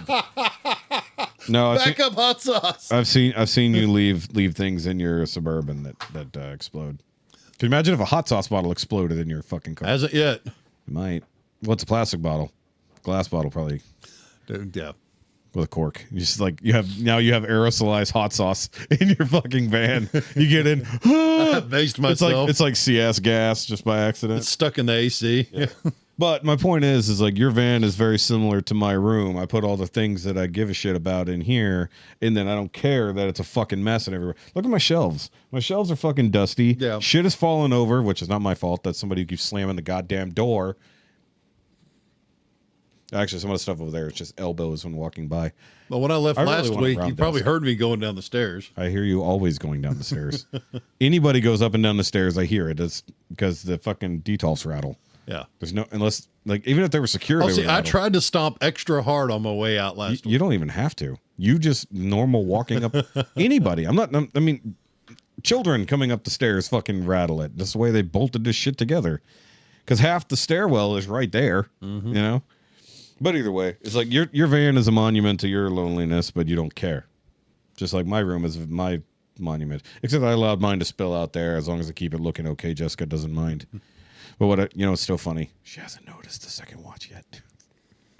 See, that's how little my wife pays attention. She hasn't noticed that I've actually. Oh, trust me. I keep switching the watch back and forth. Oh, about a month and a half ago, I needed some me time. I just needed to get away. Yeah. So I didn't say anything. I didn't send a text. I didn't make a phone call. It took her 3 days to notice I'd been quiet. It's a bit odd. Yeah. Weird. So why haven't you said anything? Also, Amy, phone works both ways. That's true. That is very true. Like, why didn't you check on me? Exactly. I might have been dead and you didn't even text. It's like, not only did you not bother to check, you didn't realize I hadn't said anything. Literally didn't for Yeah. 3.5 days. It was glorious. That's a whole separate situation. That's not for me to solve. No. But so Sean sent a message. He sent another message. Yeah, I think he found some time. So let's go see Snow cones. the snow cones again. Okay, let's see how long this message is. Oh, like 3 minutes. Okay. Oh, God. No, that's good because I told him when he has time to send in a proper message with this situation. So, guys, either way, I want to say this before I play Sean's thing. If you're hearing this or you saw my thing on Facebook, send in a message to the email or send a voicemail in. You can do up to 10 minutes on the Facebooks. But if you want to just like talk about some shit or talk about how you're dealing with things or what you've gone through, by all means, please do. Also, we had someone reach out sort of secondhand about the teacher thing. Sort of. I don't know if that's going to play out, but we'll see what happens. All right, so we're going to get a second message from Sean here. More on topic. Let's see. Come on, play. Facebook's being stupid. All right, I'll try to make this. It's fucking loud and I'm busy as hell, and I'm sure Mustache is going to walk right in here in the middle of this and look at me like I'm fucking crazy. I told him to But wait. here's the thing with men's mental health, gentlemen. It is a thing. It is real, and it needs to be addressed. Man, I cannot tell you how many times throughout my 41 years on this earth, anger was the only emotional response I could ever muster. It's gotten me in a... By the way, we did not touch on anger issues, which we both have. We did forget. A little bit. Yeah, we forgot about that. What anger? A lot of trouble over the years. Once upon a time, to a very hard stretch of life, I really wanted to hurt some people. I'm talking like hurt you forever type shit. And the only thing that kept me half-ass sane was going to the gym, was slinging weights. That was his coping I mechanism. was trying to take out as much frustration and anger as I could on something I could hyper-focus on that's not hurting anybody but me, instead of hurting a lot of people very much badly. Talking about some 187 up in this bitch. Anyways, so Sure. I suggest men to take your mental health seriously, because We all know all day long we are solving problems quietly in our head that no one knows about because we don't speak our emotions and thoughts out loud like women do. So they don't understand what we actually do worry about, how much we worry about it, and what we're trying to fix, because that is our job. And it's almost looked at, even to this day, as shameful that you actually have emotions and feelings and worries. Because we're men, we're stoic, we're strong, we're not allowed to have that shit, right? So you got to take this shit seriously. I suggest you find something you can hyper fixate on and focus. Do something to get that shit out of you. Especially when you're young, you know what you got to do to get that poison out of you. When you get older, it starts turning to anger. And then you lead to the dark side. You got to find something to get that shit out of you, fellas. It's whatever it takes. And you have to be willing to address it and know that you have something going on. That's key. It doesn't mean you have to tell anybody. You can tell your best friend if you got that kind of friend. That helps a lot. I can tell you that. See, he literally is voicing what the thing we read earlier is like, don't tell anybody unless you have a friend to do so. And he's literally talking about the idea, like, if you don't have a friend that you can fucking talk to, I mean, like, I talk to people, strangers on the internet. Like, it's like during on my live streams and even the Patreon thing, like, I'll talk about personal shit all the time. Like, I go into that shit. What is Denise sending me? Oh, Babylon B. I go into my personal stuff all the time, especially when we watch Citizen Soldier stuff, and it's like, oh, well, there's the dark memories. Let me talk about it while it's here. You know, I could just bottle it up, be like, well, that reminds me of something fucking horrible and shameful I thought and went through, so I'm not going to talk about it. Instead, I just said, fuck it. If strangers on the internet will fucking listen, and, you know, it's better than having no one, you know, don't, like I said, if I have something that classifies as a best friend, it's Sean, you know, even though he lives fucking, I don't know, 200 miles away. He hears all my horse shit all the time, blowing him up during his work day about everything I got to bitch about. Yep. And as bad as I hate to say it, it helps. Yep. It does. If you could just speak that shit out to someone who's not going to judge you. I judge him all the time. It helps. All the time. The other thing that helps is wearing yourself out to where you are physically tired enough not to go hurt somebody, if that's what kind of emotions you're dealing with. I don't have that problem. That's about all I can say, and as short of a thing as I can say. And you probably can't hear shit because it's so fucking loud in here. It's all good, though. I told him he could wait till later and I would include it. I didn't say he had to do it right the fuck now. Right.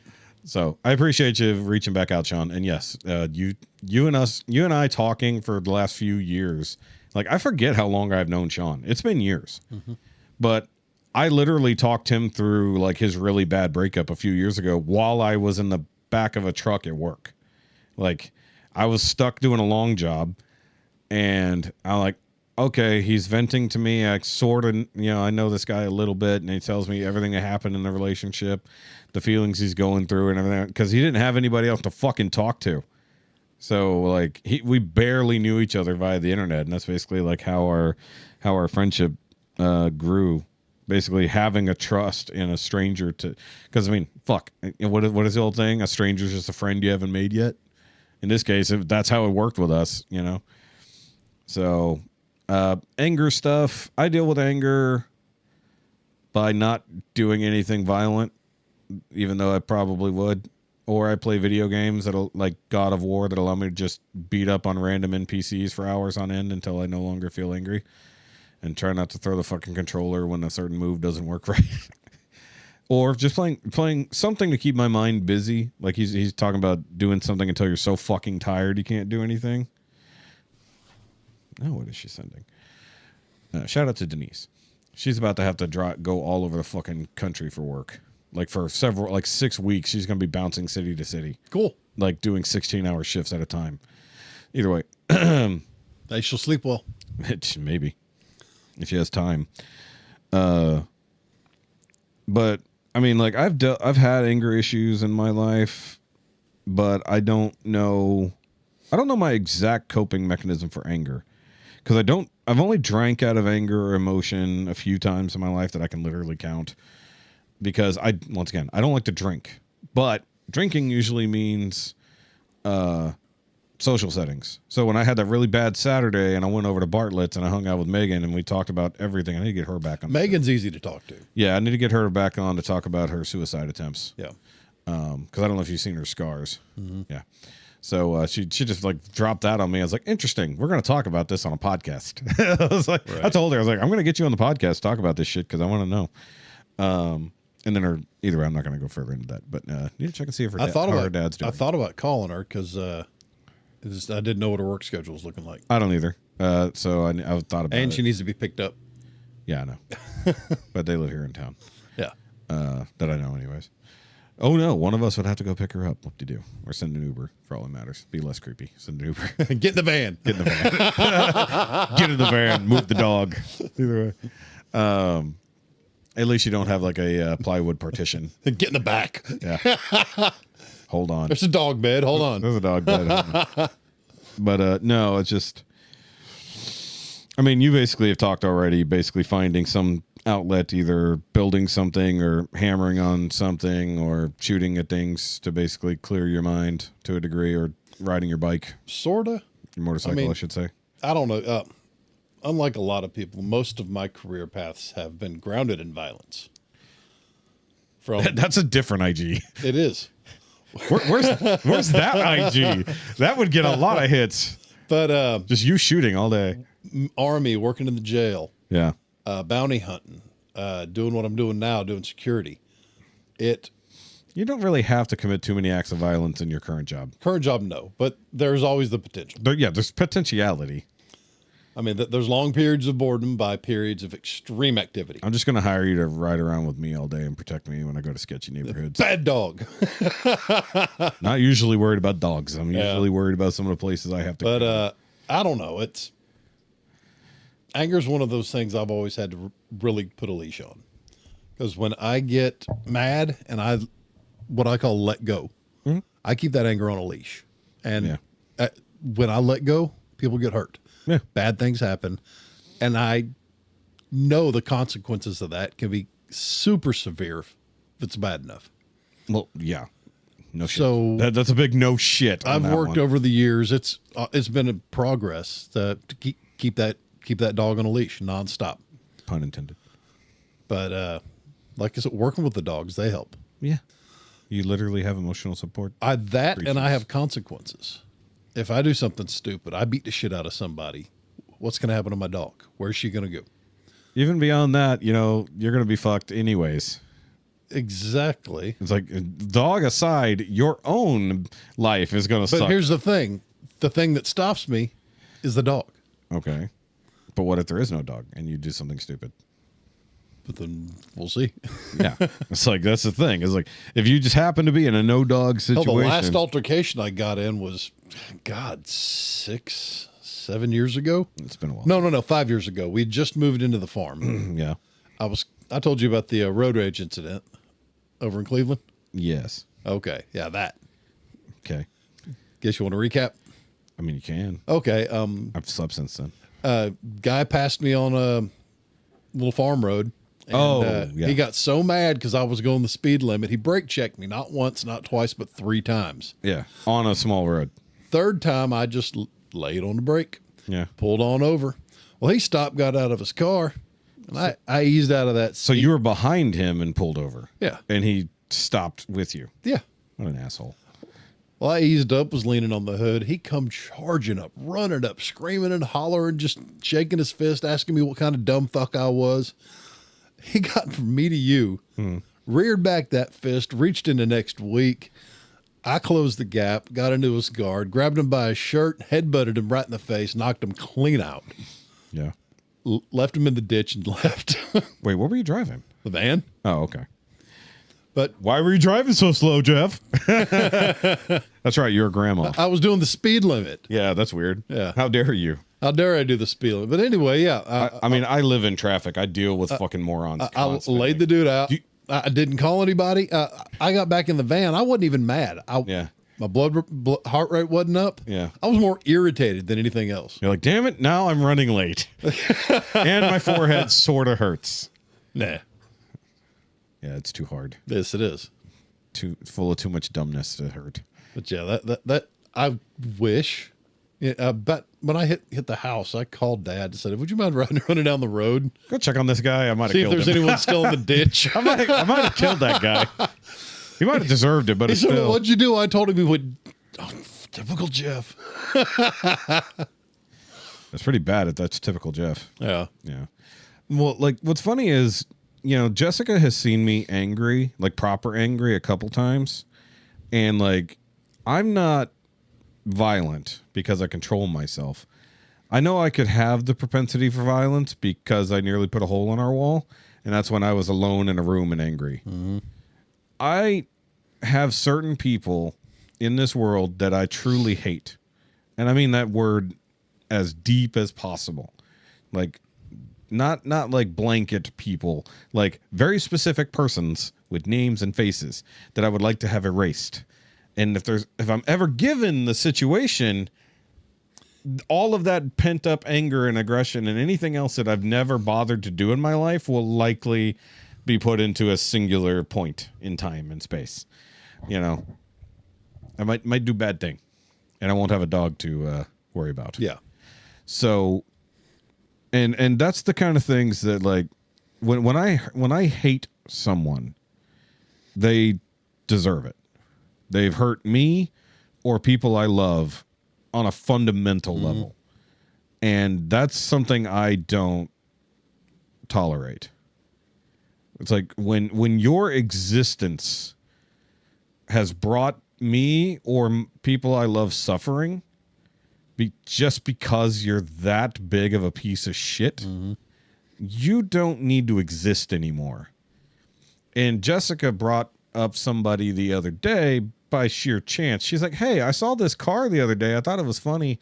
And then when she told me about the car, my mood instantly changed. Right. And when I told her whose car it was, she shut up because she knows she didn't want me to go down that path of that anger. I've got a few people that are fight on sight. Yeah.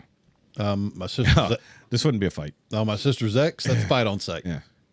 There's a reason that I don't carry when I go certain places. Because I would carry certain things and be like, I don't want to go to places that I might specifically run into these people and make sure I have weapons on me. Probably a bad idea. Because, yeah, it's one of those situations. And maybe that's part of the things that I've never dealt with, that deals with my abandonment issues, that deals with a lot of that stuff. But in this case, it's like, you are the reason I lost things.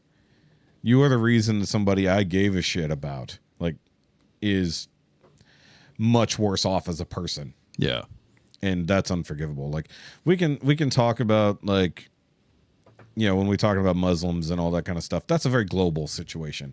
This is a personal thing. If on a personal level I don't want you to exist anymore, you've definitely hurt me because I'm a pretty peaceful person, non-violent. Like I said, Jessica's only seen me actually angry a handful of times, and she doesn't want to see that. I don't want to see that. I don't like who I am when I'm that angry. Like, not just annoyed and pissed off, like true anger at a situation or a person. I don't like that. And I don't like where that makes my brain go. That's where Dark Shoky lives. And that Dark Shoky is the one who only gave me 2 years. If the person who's in there that was okay with me killing me is okay with doing that to other people, we should probably leave that somewhere buried or give it a peaceful outlet somewhere. Right. And like I said, I only have a handful of outlets. Being creative keeps those urges away. I don't know. Because I don't have the need for violence. The handful of times I've drive actually things. let go, there's something glorious in those moments. Yeah, that's called a switch you don't unflip. Exactly. No restrictions. Yeah. Nothing to stop you from just raining hell on whoever's pissed you off. Yeah. And so that's the kind of person I don't want to be. The thing is, I like that. Yeah, that's where your brain is slightly broken. Yeah, a little bit. That is And where once again, that's why I hold on to that dog so tight. Yeah. Because if I do let go, yeah. Well, that's part of the and mental health. Sometimes I want to. Yeah. Sometimes I really want to. Yeah. But better judgment always wins out. But that's that same spiral. It's the same spiral. It goes to the same place. Yeah. But it's just which direction is it going to be aimed? It's like the goal is the same. It's just which direction is it aimed at? Mm-hmm. Whether it's aimed at you or aimed at someone else. And, neither is a good outcome. So that's the part of, like, mental health that we ignore because we're like, it's fine. It's fine. I'll just shove it down. I don't need to talk about it. I don't need to do anything. I'll just pick up another beer. It's fine. As long as I have this beer in my hand, I don't have to worry about that. Or if I have this joint in my hand, or if I pop these other pills, whatever kind of drugs those might be. Not saying that all things that they put you on are bad, but some of them lead to darker places. That's why the biggest warning on a lot of those things is, might cause suicidal ideation. It's like, it's supposed to stop that. Why is the side effect making it worse? It's like, that's probably a bad thing. Right. But you brought it up earlier about the mushrooms thing, and I want to hit on this before we wrap up. We're not going to do all the other shit we normally do. We're just going to talk about this. These studies into DMT therapy, into mushrooms, and into ibogaine. I know that between Pete Hegseth and RFK Jr., they're pushing ibogaine to be made legal for therapy use for PTSD because they know it fucking works. Yeah. There are experts in other countries, especially like Mexico, where you can go do that shit, but it was only here in the U.S. because pharmaceutical nonsense. It's not that it's a dangerous drug because it's the same kind of thing that you do with any of these type of things that help reorder the brain. As long as it's in a controlled environment and you have a person administering it who knows what the fuck they're doing, it's totally safe. And for the most part, even Joe Rogan's been pushing it because I forgot who it was that came on there to talk about ibogaine research. I forget which. It was another one of the soldiers and stuff like that. But I know that Ron White did ayahuasca to basically get off of drinking. And he's gone back and done it a couple times since, just because it's an interesting dragon to ride. But, you know, a lot of these things that we deal with or don't deal with specifically can be helped with specific targeted treatments. Yes. But we ignore it, or we just overprescribe shit that doesn't work so that you get a permanent patient. And that is a fault of the VA. That's a fault of the current psychological system. There are really good ones out there, don't get me wrong. But at the first sign of trouble, they're just like, here's 3 pills. Yep. One is to actually cancel out the other one, and the third one is actually the one that's going to help. Right. But you have to have the basis of the first 2 to get the third one to actually do the right thing. Don't worry about your blood pressure or blood sugar while you're on those pills. Fuck that. We'll give you 7 more pills. We'll give you more pills. Yeah. More pills. Or you can fix your diet, have constructive something to focus on, and possibly get a cool hallucinogen under proper treatment. Well, some people really need that mental reset. And that's what it does. It did a world of good for me. And I miss being able to go back and microdose on a weekly basis. Yeah. You know, just such a small amount that you're not impaired in any way, shape, or form. You're not getting blitzed out of your fucking mind But traveling the universe. It's just a good day. Which is actually kind of what I want to do, but that's me. That's a hero dose, and they're awesome. No, I don't want a hero dose. Yes, you do. No, I want DMT. Oh, okay. See, like Jessica bought these, whatever the fuck they are, mushroom gummies. They're going to make you giggly. I don't want that. I don't want to be high. I want to change universes. Yeah, exactly. Because I already know I can do that. I want to see if I can do it on purpose. It's like, I already know I can travel the multiverse. I want to see if I can do it on purpose. I enjoyed the visual aspect of it. It was neat. I'm worried about what I might see. We'll see. I didn't use the fake stuff. Yeah, but this is fake stuff. So Picture a wall on top of a wall, and the wall in front was moving slightly. So it's like a 3D iPhoto. A little bit, Yeah. but things were moving. Angles got really weird. Things got really big. Yeah, a face full of carburetor cleaner can also do that to you. Ask me how I know. Whoops. Brake clean, go. Shh. Whoops. Didn't mean to get a face full of fucking carb cleaner. But I think that is something, especially for any type of service people who have trauma from it. They need that kind of service that can help. And that's something they need to focus on.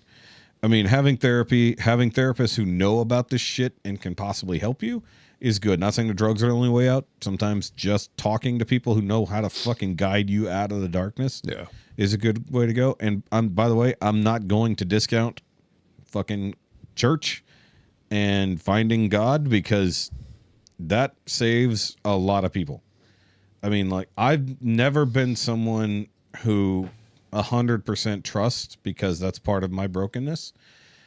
I follow, it's like I believe, and I go to church, and I try to take from lessons that I can, because that's one thing at least our men's group has been really good at. Church service is fine, but men's group, once again, if you can find, like, locally we have our church who has a men's group, a couple other ones do too, where it is just dudes learning biblical lessons and applying it to life and talking out their own troubles, because we've learned some stuff about each other through this and through the lens of the teachings of Jesus that have helped. Am I a perfect Christian? By no means.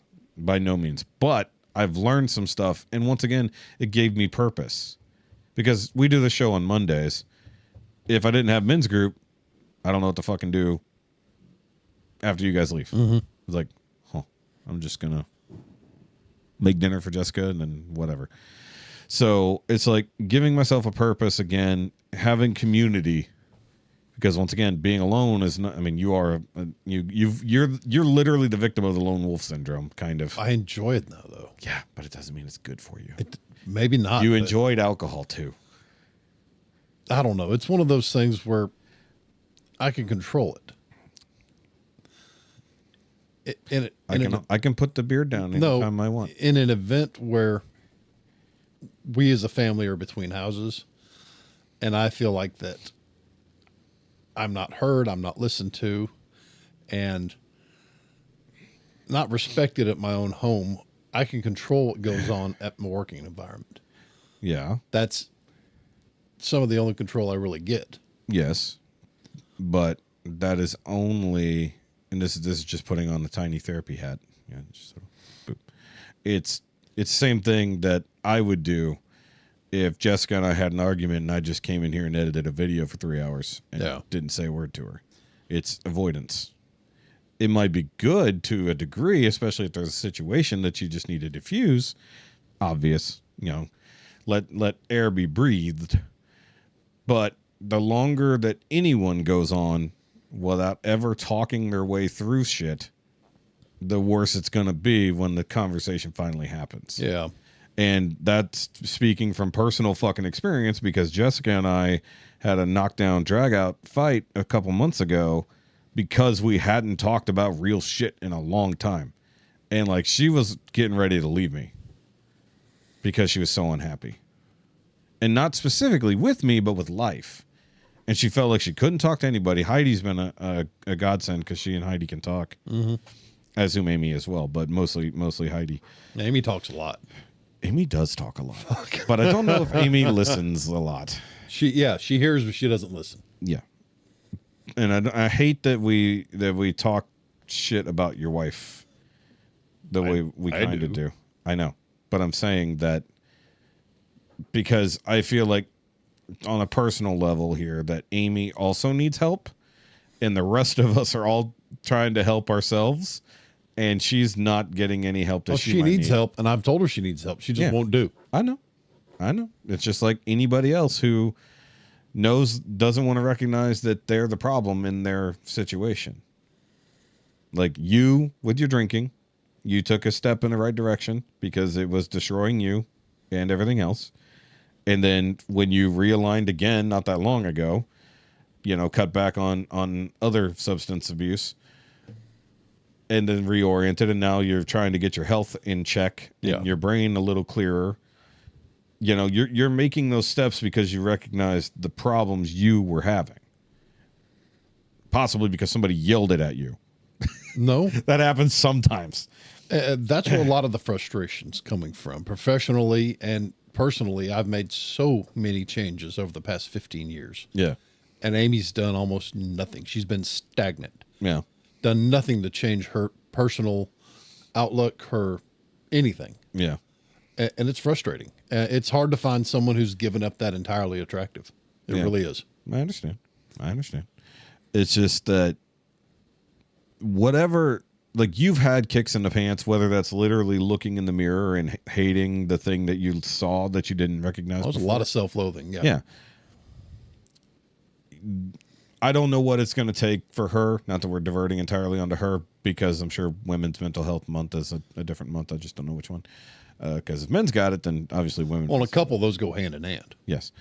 But also the fact that we're doing this, this will drop the week of Father's Day. Yeah. Because that'll be next week. Yeah, we'll see if they do anything. Oh, which, by the way, I'm not bringing it up. We'll see how they'll probably forget. Somebody not do a damn thing. Somebody might. But either way, what I was going to bring up, and I forgot, I found this out today. Remember we talked about the Bonnie Blue thing last week? She's doing that on Father's Day. Oh, damn. Specifically for the reason. She got mad because no one got her a friggin' Mother's Day gift. I said, hey, you got $500 in auto parts and about $400 in fucking labor. Yeah. You got a running vehicle. I said, no one's asked you to pay any of that back. Your dad bought stuff. I bought stuff. The handyman worked on it. Your dad paid them. Yeah. I said, do you want a bill? We can give you an invoice. Look, an attitude of gratitude can get you a fucking long way. Yeah, a little bit. We actually, in church, especially at men's group, we did a whole series that was about trust and gratitude and things like that, because it matters. It's like, because if you're incapable of being thankful for the bare minimum of shit in your life, including the people who you see every fucking day in your own domicile, then you've got to realign yourself. And I'm not specifically talking about Amy. In this moment, we're talking about her, but this goes for men out there too. Because if you can't be grateful, if you have significant others, if you have children, and you're just angry all the fucking time, if you're just depressed all the time, but you come home to a house full of fucking family, and they're not shitbags, I'll just say that, because a lot of people deal with that shit. But it's like, if they aren't your problem, but you treat them like they are, then you need some help. Mm-hmm. You should probably reach out to somebody. Talk it up. I mean, maybe you need other bros in your life to fucking help. You know, the funny part is, the way we connected effectively, I mean, literally the reason we met at all was hanging out at the fucking bar because I was alone. Yeah.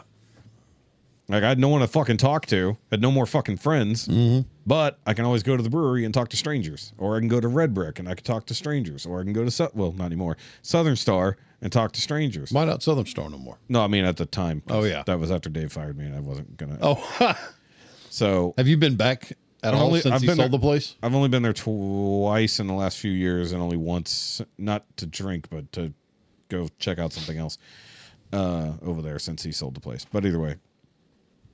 It's just like, learn to reach out, learn to recognize when you're hurting and you're not dealing with it is a big situation.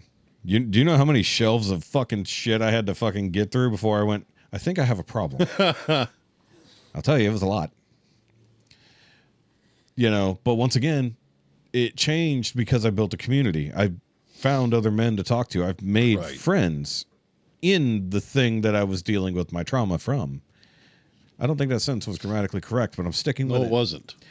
But now I have a room full of stuff that I don't have a community 100% around, but I still kind of enjoy it because these things did bring me happiness when I got them. And I haven't forgotten that, because it's once again, it's an attitude of gratitude. And it's a thing that, I know that's a weird platitude. It's just rhyming at this point. It's so fucking hard in modern day as a dude to not be ridiculed for something. Like, I'm fat as shit. Like, I'm sure there are women in public who are like, ew, fucking gross. And like, I gotta look at myself, ew, whatever. I feel like shit. I look like shit. I only just finally started having real friends again. You know, trying to fucking find any semblance of happiness or something that brings me a tiny bit of joy, you know, and not just distracts me for the next 5 fucking minutes from my fucking depression, you know? So while I have a room dedicated to my loneliness, there's hardly anything that exists in here now that was just a distraction from depression. Mm-hmm. Before, that was probably half of what was in the room. Now, mind you, I've boxed up all those things, but that's mostly due to nowhere to put them. So I think, like I say, it's like it represents where my mental state is at, because the room is kind of a mess, but the things that are important are nicely neat. See, you touched on something. I touched lots of things. The state and condition of my bedroom is a good barometer of where my head's at. Yeah. It's like Jordan Peterson says, start cleaning your room. Yep. Or make your bed every day. Yeah, make your bed. Make your bed, clean your room. We don't. But I had to yell at Jessica because the house was a fucking mess. There was laundry everywhere. I literally said, it has been over 3 weeks since we've put away a single piece of laundry. Damn. Living off the magical chair, huh? Living out of the fucking baskets. And then when one basket is needed for the next load, we empty it into the other basket. And I told her last night, because she wanted to just nap all day, which might find you fine, whatever. I said, all right, well, I got up from my tiny nap I took. I went and I cleaned the fucking kitchen. I did all the dishes that I made dirty. I fucking unloaded the dishwasher, reloaded the dishwasher, scrubbed everything that needed to be scrubbed, cleaned all that shit, cleaned off the counter. I mean, it's a little bit of a mess now just since I did dinner last night, but I said, you are in charge of putting away the laundry, and not a single article of clothing will be put in that washer until every article of this clothing is put away. We're not washing another fucking thing until the clean clothes are put the fuck away, because we don't even know what we have. Right. Because it's not where it fucking should be. Now, mind you, I still got to go in there and finish putting away some of the laundry. But before you got here, I fucking put away more than half of what was still out from yesterday, which was the new clean clothes. See, that's usually my Thursday, Friday. I don't have an extra gerb. Yeah. And I don't have to be anywhere till midnight. Yeah. So one of those days is a making men. It's a rest day. Yeah. And I feel guilty by sleeping for 11 hours. Yeah. But I probably need it. Yeah. If you're sleeping for 11 hours, it's because But then the next day I'm up. Yeah. I usually wake up at normal time. I get to the apartment and I go to town. I start cleaning, I'm scrubbing, I'm mopping, I'm sweeping. Yeah. And at least once a week, that place gets a full scrub down. Yeah. And the main thing I said to Jessica is because a lot of her anxiety and a lot of her depression comes from just the state of our house. And if it's a fucking mess, she will finally reach a point where she has a mental breakdown and will like violently clean things. Yeah. I said, you're the one who said... Well, it's called task paralysis. Yes. Yeah. But the whole thing is, it just comes down to laziness. Mm-hmm. It's like, I told her... No one likes to do these things, but they're things you have to do as an adult. Yeah. Nobody likes it. And now we've invented the word adulting. So now that means I don't want to adult today. It's like, shut the fuck up and do it. Shut up and do it. It's like, look, I can criticize because I got up and did something. That's what I'm trying to drill through 3 individuals' heads at this very moment. One of them is old as shit. So I haven't been here in a week and a half. Yeah. I don't eat here. I don't cook here. I don't dirty dishes here. Why is there a sink full of dishes? Why is there stuff all over the counters? Why is there stuff all over the tables? Why won't anybody get off their fucking asses and clean everything up? Yeah. Well, it's not my job mentality that they all have. I can't understand. I don't know. So until she starts showing that she can contribute, I'm not planning to build a house with her. I'll build 2 fucking little houses. Yeah. I'll live by myself for all I give a damn. I'll be able to shop a living quarters and be perfectly happy. I mean, you already kind of do. Put a yard around it and done. I mean, you're basically already in an apartment by yourself. Well, that goes away soon. Yeah, but 80% of the week you're in an apartment by yourself or with dog. And you're in a van with yourself Yeah. the rest of the time. Or you're in the shop doing something or running around taking care of errands by yourself. Trust me, I'd love to have my own little place. Yeah. Fenced in yard for the dogs and I done. got you. I got you. I don't need a lot. Yeah. I found a yurt. I know. You want a yurt. 50-foot radius, 1,900 square feet. I could live in that. You don't need a yurt. You need to go home sometime. It's not that you need to be there to do it, but you not being there is part of the reason it's not getting done. Why? Because I'm not there yelling at everybody? Maybe. Why can't they do it on their own? Well, did they do it when you were there? No. Why not? Apparently it's my job to work nonstop and clean up after them. I'm not having it. Well, you can't put your foot down if you're not there. Yeah. That is So part once of the that problem. apartment's gone, they're going to have bad days. They're going to have many, many bad days till they get in their head to start getting shit right. Because I'm not going to tolerate it. Yeah, it might be for the best. Because all I know is that in this house, if shit don't get done, there's only two people to blame. And if half of the shit gets done, then there's only one person to blame. And we've had plenty of fights about who's going to do what. And was like, well, I did this. I was like, I did all the dishes out of necessity because we have no fucking dishes. You're the one complaining about not having any clean clothes. I wonder which job you can do. Like, well, I don't want to do all the laundry. It's like, well, I didn't want to do all the fucking dishes, but I needed something to eat off of. Right. It's like, I went to the grocery store and I bought all the fucking things because I needed to get the fucking food we need. Because I don't want to go to fucking eat whatever. It's like, I don't need to eat out 6 days a fucking week. It's like, we have food in this house. Why are we ordering fucking food from somewhere? Well, then we're being lazy. It's like, we're being avoidant. We're not taking care of the shit we need to take care of. And the initial symptom is literally sitting around you. Yeah. Now I'm getting pissed off. I'm ready to step away from this topic. No, but I'm saying it's like, no, true, but I'm getting worked up. I know, but it's just this is part of the mental health problem. And I don't mean blaming it on our wives and families. I mean, It's all their fault. it is all their The fault. lazy bastards. Yeah, but if they weren't there and then shit wasn't getting done, then it would fall on you.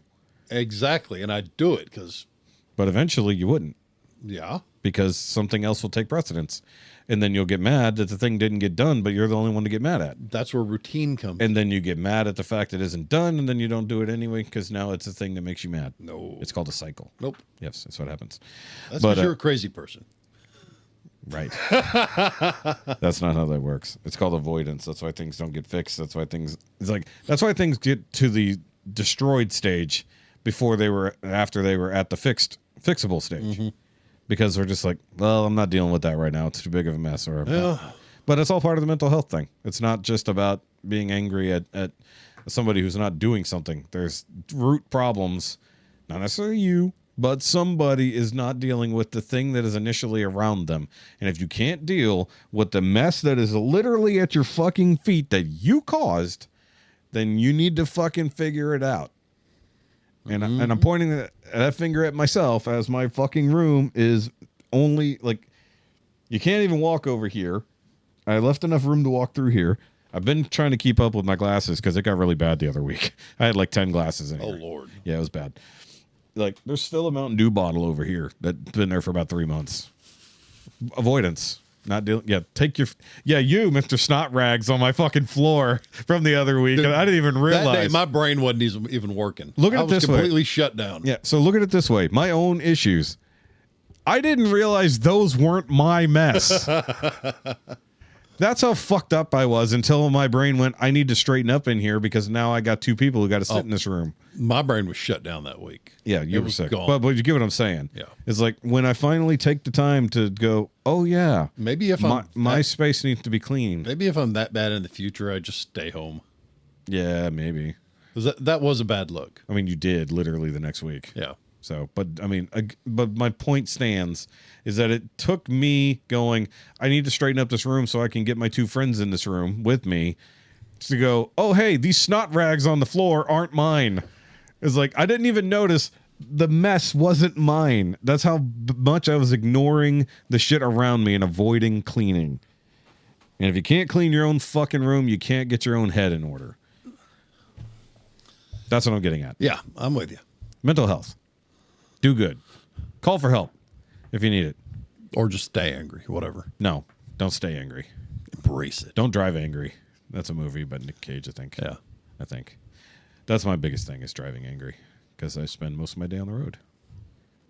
And that's bad for me. Oh, trust me. I've been inundated as a Houston driver now. I've spent too much time running through Houston traffic, and that's why I don't go down there. Yeah. Montgomery County traffic's pissing me off enough. It's getting worse. I picked up from some customer that was from Minnesota doing a transfer of some stuff, and I scared the shit out of her. Don't do that. I said, yeah, we're a little nuts down here. Yeah, we are. Because we don't talk about it. Mm-hmm. That and we have an influx of too many people who aren't from here. It was either that or Bandit sticking his head between the seats, breathing in her ear. that would probably be an issue. Yeah. Yes. So either way, guys, so that's our at least beginning of Mental Awareness Month. We can probably have more conversations about it later when Chad's here, because I feel bad that he missed this. He's going through a lot. Yes. And I'm sure he would have stuff to say, but he can say it next week. So yeah, we're not going to do our normal talk about things. We do have like TV show trailers. We've got actual news out there. LA is on fire. Because reasons. So we're not going to get a chance to talk about that because we're going to be pretty pissed off when we do. Hopefully, I'm already pissed off now. Yeah, by the time we get around to talking about that, hopefully it'll be less on fire, but we'll see what happens. Yeah, we'll see. That's already a giant mess. That was going to be our big topic, but at this point I figured it made more sense to focus on one topic for one show, actually, for once, that kind of situation. So, guys, make sure if you need to talk with anybody or if you want to voice anything you're going through or things you've gone through and how you dealt with it, by all means, hit us up in the messenger or through the email, and we'll check it out when we get a chance. If you send in stuff before I edit this episode, I will include it in the episode. So, you won't hear that. Never mind. Edit that out, me. I forgot this doesn't go up until they hear it. Therefore, they won't hear it before I hear it. Wait, no, because I put out a reach out beforehand. There you go. We'll see what happens. If someone sends me shit before I edit this episode, it will be included in the part where I said I would include it. They don't know that you've said that yet, though.